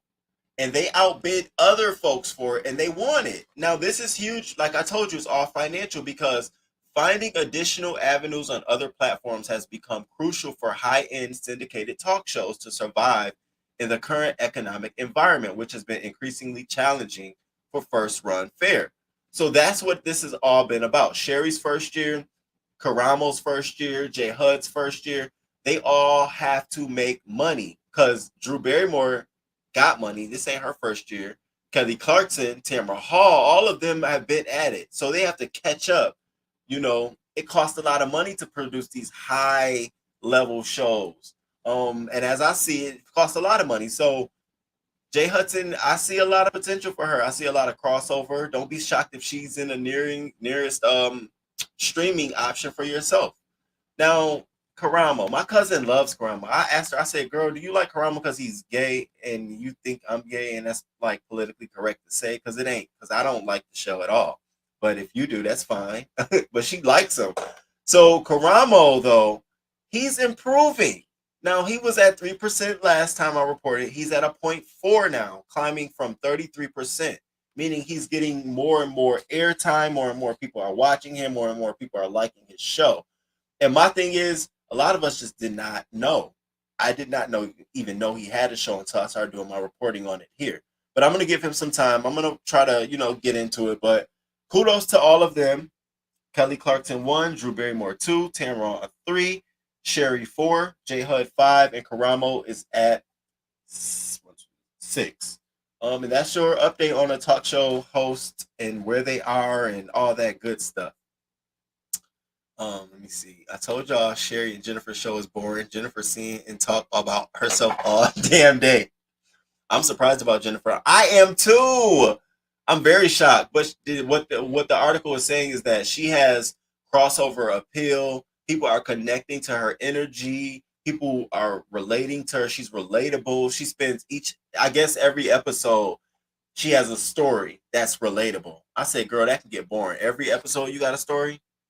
Bitch, every episode you going through the same shit. Let me stop. All right, Jennifer. Kudos, girl. It's your job. I'm just a commentator. Jennifer Hudson boring as hell. Exactly. Sherry boring as fuck. She's just not that personable. Yeah, I thought she was gonna be funny. When they said she's gonna be funny and lighthearted, I didn't know it was gonna be staged funny. Like you back scene. I thought it was gonna be like off the cuff. Y'all, let me tell you, I was in the restaurant and I went to pay for my bill. My car got declined. I thought it was gonna be funny like that, but she up there, it's just too. I do too. Sherry is boring as hell. She's an ensemble. You said it, Risa. You said it, Risa. I remember you saying that. She is definitely an ensemble. You said it. Yes, I like J Hud and Karamo. Sherry works my nerves. Good morning, wake and bake. Yes, babe. Good morning. I haven't watched Sherry, to be honest. I'm trying to keep y'all in the loop. People have always enjoyed Karamo and the different shows he's been on. I bet once he continues to grow in more markets, he will do well. I agree. It's that appeal. And there's not really competition for his demographic. Black male. Montel isn't here, talk show host. It really isn't. So it's sort of curiosity too. And I know he'll be renewed with a 33% approval from one rating season from one rating period to another. That's major because 33% is backed by revenue. Those percent numbers I'm telling you about, 0.7 point, that's all revenue. More people watch, more advertiser hit points, more ads you can sell, all that. It's all revenue. So we'll see. Kelly is the most entertaining for me. Kelly Clarkson, yeah, I love Jennifer. Kelly be doing too much. I only like the singing. Never thought that American Idol contestants would be taught. I said the same thing. I said, look at this. Look at this. Next, it'll be Fantasia. Now, Fantasia, I will get into. She can sing too. All show, and I'll still be there. I loved her. I went to go see her. Baby, she gave me life. She gave me life. All right, crew. We got 10 minutes left, and I want to get into this story because it's the craziest shit I've ever seen, and it's hailing from the state of Maryland. So we got to get into it. But before I begin, can you please hit that like button? I so appreciate y'all being here, showing me some love. I feel like we done went up, down, talked about mad shit today. Let me see where I'm at. I just be mad comfortable with y'all. Oh shit, 56 people in here, 54 likes. Thank you. Thank you, thank you, thank you. Thank you. That means something to me. Again, holiday sweepstakes, holiday giveaway. Remember the word Friday, we're going to do that. Let's jump right into it. I don't want to waste no time. So I talked about it briefly yesterday about this daycare owner who shot her husband over child molestation claims. Baby, this shit is crazier than I thought. So this lady, okay, She's 50 years old. She lives in Owings Mills, has a daycare in Owings Mills, Maryland, right? So she has this daycare called Kid Crazy, something like Kids Castle Daycare. And so she has a husband. Now her husband, he's a retired Baltimore police. Well, I ain't gonna say retired. The nigga came out on medical, okay? And then they told him he could be on contract. And then finally he retired off that contract, played the system, if you ask me. But anyways, he's the police officer, retired. And so at her daycare, he decided he was going to be the bus driver. So he drives the little van, picks the kids up, bring them to the place. Now, she's had this operating since 2018. She's been in operation since 2018. And shortly this year, right? So this year, July 7th, a mother first goes to Shantaria is her name and says, your man, your officer, bus driver, he's showing nasty shit to my daughter on the bus, and he touched her on the chest. And first the wife was like, wait, what? No. I can't believe that. So the mother went to the police like, well, bitch, if you ain't gonna do nothing, I'm gonna go to the police. So the police then was like, okay, we gonna launch an investigation. So the police launched an investigation on this man. At the same time, another fucking mother came to the wife and was like, look, bitch, my son, okay, I didn't say daughter, I said my son just told me, damn, she always want to talk. I can't even say her name, but you know the little device, you say her name, she speaks back to you. If I say her name right now, she gonna tell me I don't got time for it. So she said my son came to me and told me that he was shown some porno on the bus and that he was touched. Girl, what the fuck is going on? So at this point, the wife had heard it. She had become embarrassed because it had been happening. Now, mind you, this is a period. July 7th, then like July 13th, another accusation.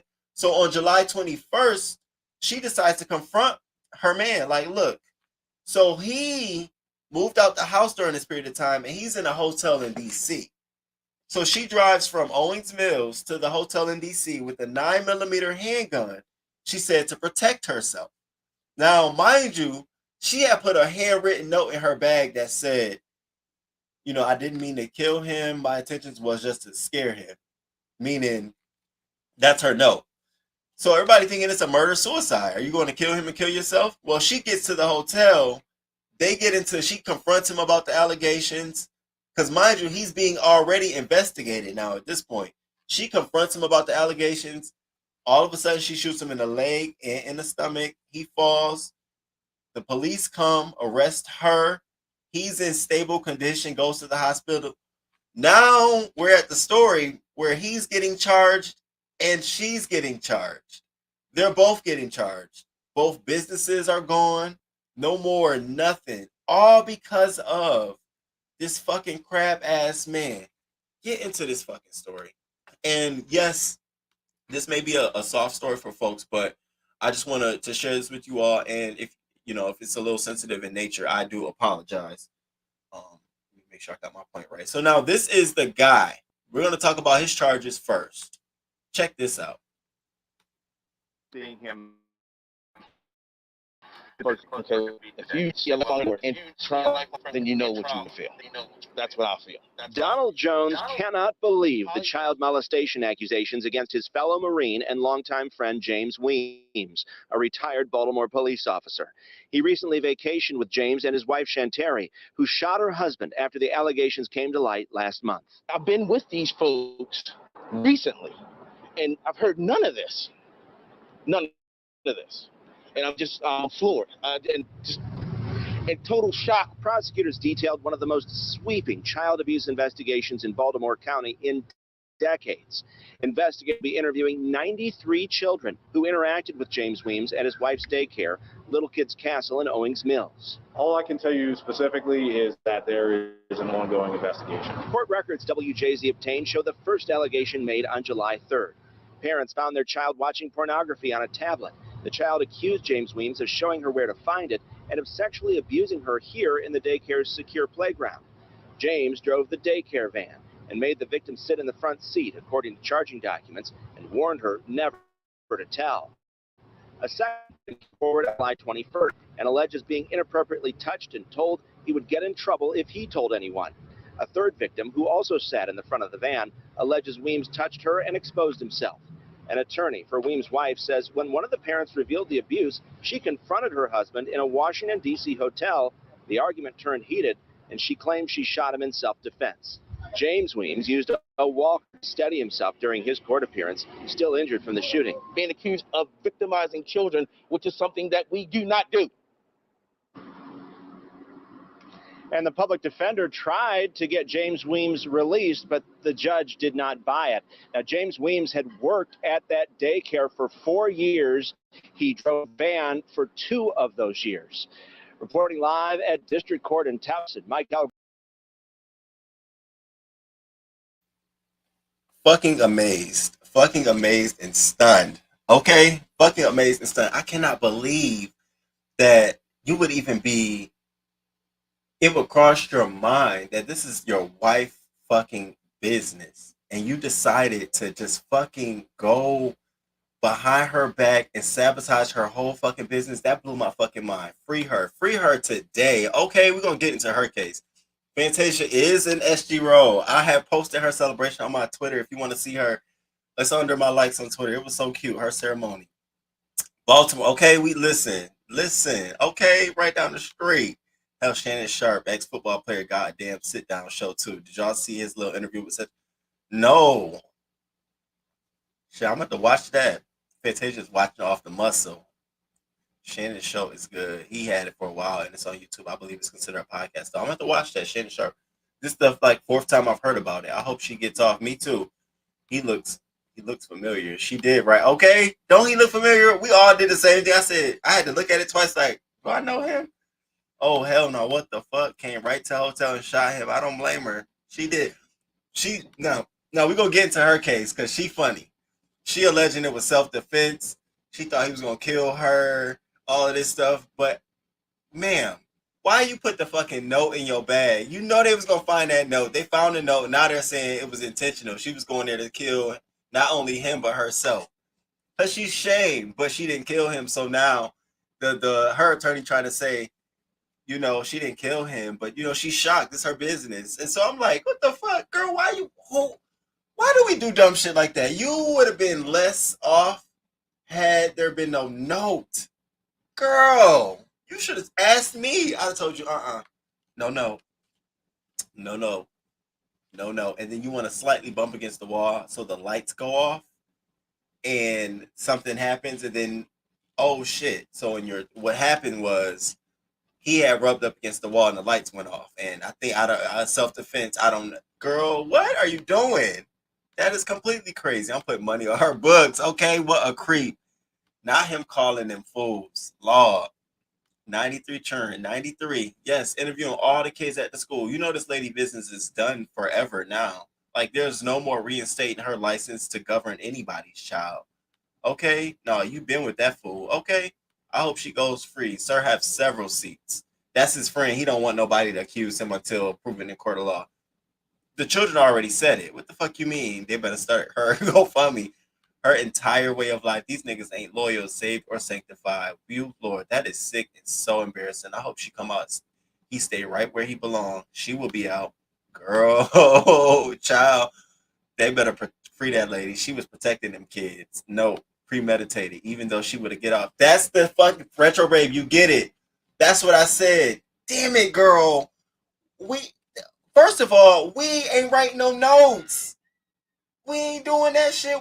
I'm telling you now, I ain't going to nobody crime scene with a note, receipt. Damn near won't even have my wallet on me. Bitch, I have nothing on me. But you took a note? Girl, I don't know what show you was watching, but no, honey. No. Your Honor, respectfully, was self-defense. She shot him while putting an ironclad hole in her case. Oh, crazy plea, insanity, miss. Okay? Yes, it's done forever. Exactly. They might say she was under distress. She will be out, but that's a whole she gonna have to go through. Put a major, yes, that fucked her up. Insanity immediately. Bitch, okay, I've been in that whole cell. My whole bottom of my feet would have been bleeding. What's going on there? Bitch, I don't know. I'm just breaking them bitches.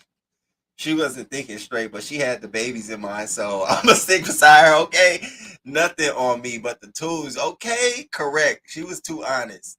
She was trying. So let's get into hers. You know, it happens in the heat of the moment. You be like, God damn it. I know she probably thinking back. I know her attorney's like, so can you just walk me through what you were thinking?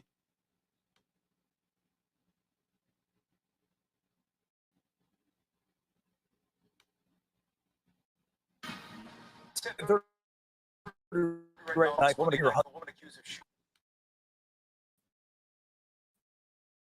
husband in a D.C. hotel room over the summer is pleading guilty. Shantiri Weems, a Maryland daycare owner, shot her husband after finding out from the parents that he was allegedly molesting children. Fox 5's Nana St. Ubonso in the newsroom tonight with the latest. Nana?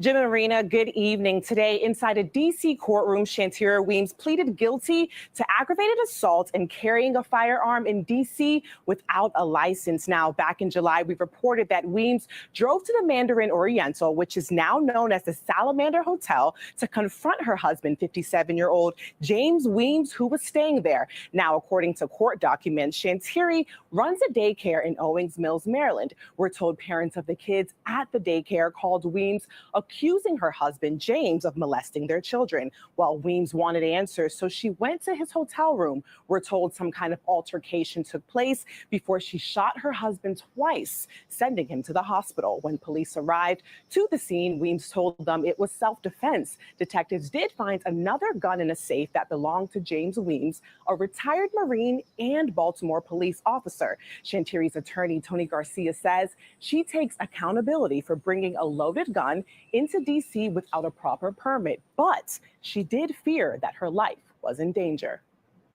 This was not an attempted murder. This was not something that was maliciously planned. This woman, the parents of these children came to her asking her about her husband, and this was an extremely highly emotional, toxic moment that she was going through. And so, yes, we're not going to get out of this unscathed, but we do feel as though she is an absolutely good person and was put in a horrible situation. Now, Garcia says that Weems is in good spirits and is getting a lot of support from family and other female inmates. When it comes to James Weems, back in August, he was arrested on 13 charges.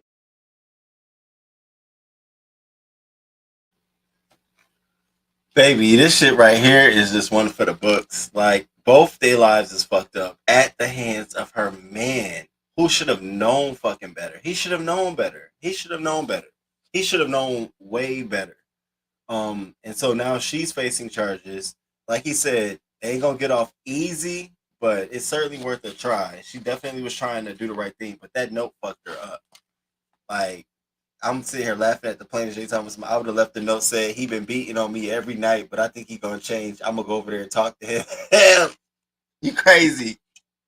She didn't think it through. I wish she would have. Me too. Battered wife syndrome. He a Marine and was in fear for her life. That's all she had to do. Yep, premeditated. She did the right thing though. He deserved it. Correct. She was too honest. Yeah. Should have flushed the note. Or 8-1, bitch, put that shit under the titty or something. That can't be the self-defense. A toxic moment. She needs a better lawyer. Instead of black vibes, you sound like me. Every time I be hearing lawyers, I'm like, wait, what? Who is talking for you? She could have set this up better. Set the stage properly or something. Bitch, catch an Uber, something. Honestly, coming with that note, sis, should have hanged out here. He looks like a beat down gray Chris Rock. Yeah. I kept saying he looks familiar. Should have flushed that note. Really should have. So I'm gonna say to him, ain't nothing really gonna probably pop out right now because they both got pending court dates. But I thought that story was so interesting. So let me run down. Rest in peace to Kirstie Alley. Congratulations to Senator Raphael Warnock. Congratulations to the Trump organization for being found guilty on all counts of criminal tax fraud. Wendy son, Kevin Hunter Jr., get a job. It's not your mom's fault. You are evicted, or your dad's fault that he's facing foreclosure. Take off.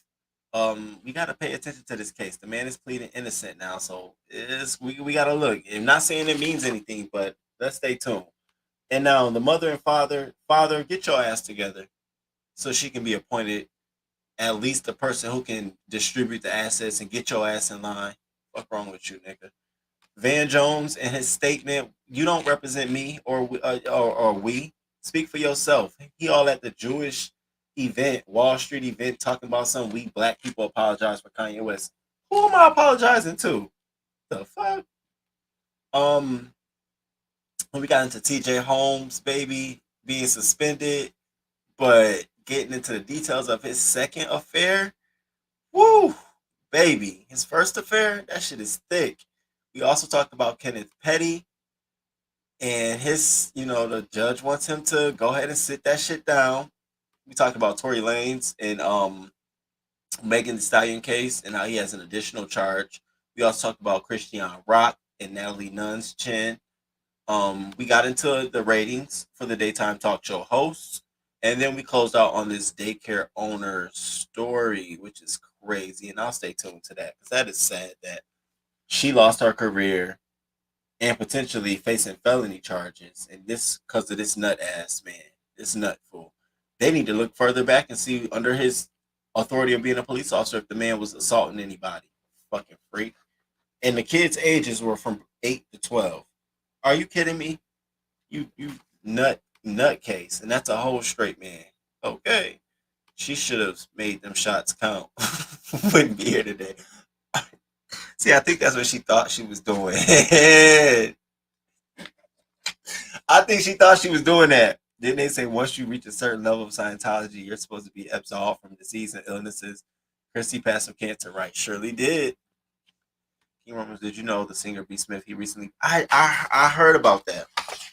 I heard about B. Smith, and it was so like out the blue. I heard about that. I'm gonna look into that. I just added that to my list.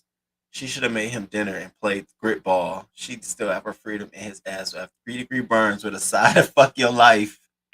The stage could have been staged in so many other ways. Baby.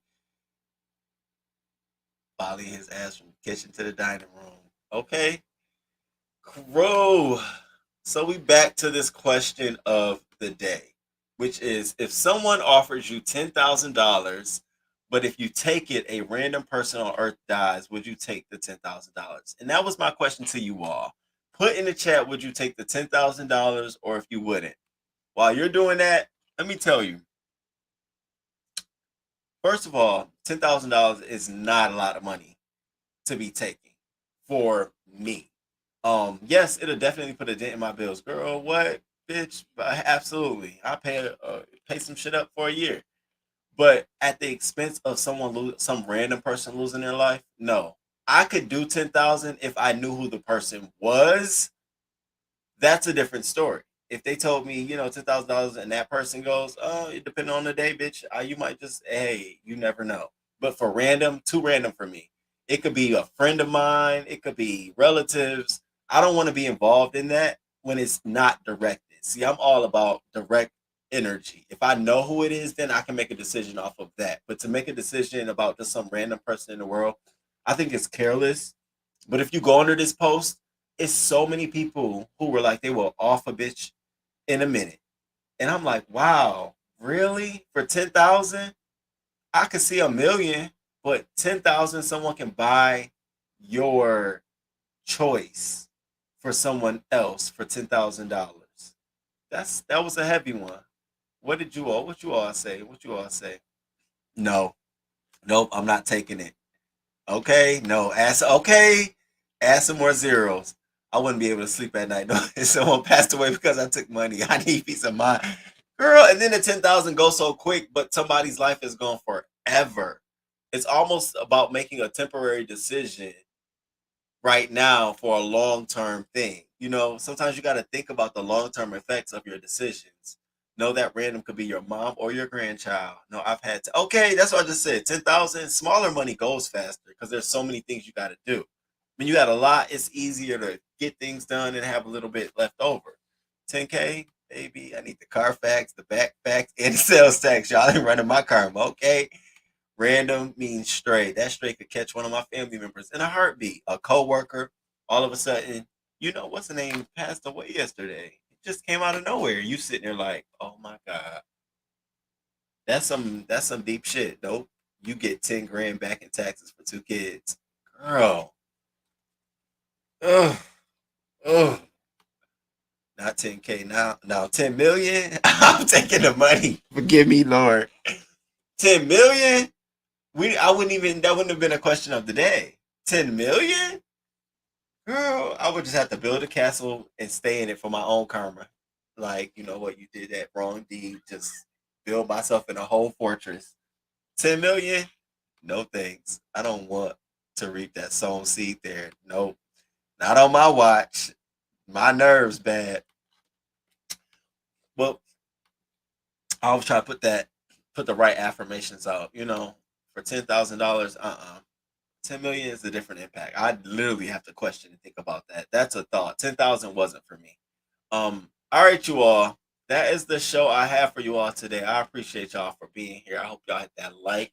I hope y'all enjoyed the commentary today. 10 million. Now that's okay, girl. That's a conversation. 10 million? Girl, I can change generations in my family. Literally, I can set, you talk about generational wealth. I can set my family up for generations to come on a footing of wealth. You don't understand. Everybody would have property. Everybody would have businesses. There's so much. 10 million I would pay for the funeral. And I've had a settlement before. It definitely goes fast. Okay. So I appreciate y'all for coming through. I hope y'all enjoyed the topics today. I'll be back Friday, 6:30 a.m. I'm trying to get better with my time. Friday, we will then cover, okay, because there's been some developments in the Club Q shooting in Colorado with Anderson Lee Aldridge. So if you want to go and look into that, I'll have some updates on that. We're going to talk about Tiffany D. Cross. She was fired from MSNBC because she said a pro-black statement on air, and she was canned. And no one's talking about it. No one's bringing it up. It keep coming across my feed. I'm like, why is Twitter keep recommending this? So I'm going to talk about it. So I'm going to do my research and bring it back to you all on Friday. And we're going to get into this Bill Cosby, these new sexual cases against him. I'm like, wow, like this is a lot going on. So a lot of stuff coming on. Thank you so much. Thank you. Thank you. I appreciate that. Thank you. Okay. But I'm going to still need the Carfax. Excellent commentary. Thank you. Have a blessed day, Alfreda. Thank you. Thank you, Brick Girl. I appreciate the love, y'all. All right, y'all. I had y'all for 2 hours. Thank y'all so much. I appreciate the love. And until next time, until Friday. Okay, until Friday. And then this week, we will be doing Awake and Breathe on Sunday. Look forward to that. Okay. Until Friday. Deuces.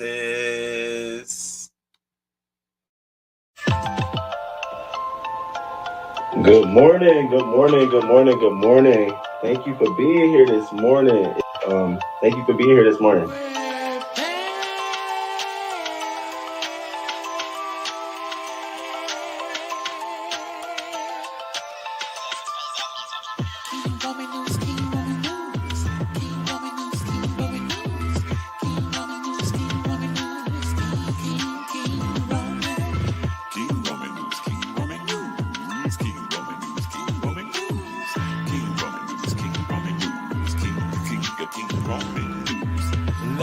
Let's go. Oh, let's start this show. King Roman News gonna come right through. Gonna give you that news just like you know he can do. Hot topics in your face, baby. King Roman knows his place, baby. King Roman News. Good morning, good morning, good morning, good morning. 6:30 a.m. Eastern time, baby. He's gonna come right on time with the news just for you. Celebrity news, politics, and local news just for you. King Roman News. Monday, Wednesday, Friday. Monday, Wednesday, Friday.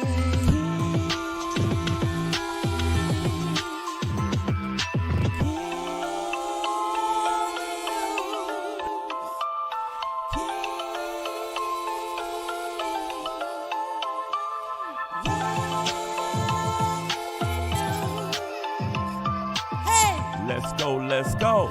Hey, let's start this show. King Roman News, coming just for you. King Roman News, coming just for you. 6:30 a.m. Eastern Time, Monday, Wednesday, and Friday. King Roman News, King Roman News.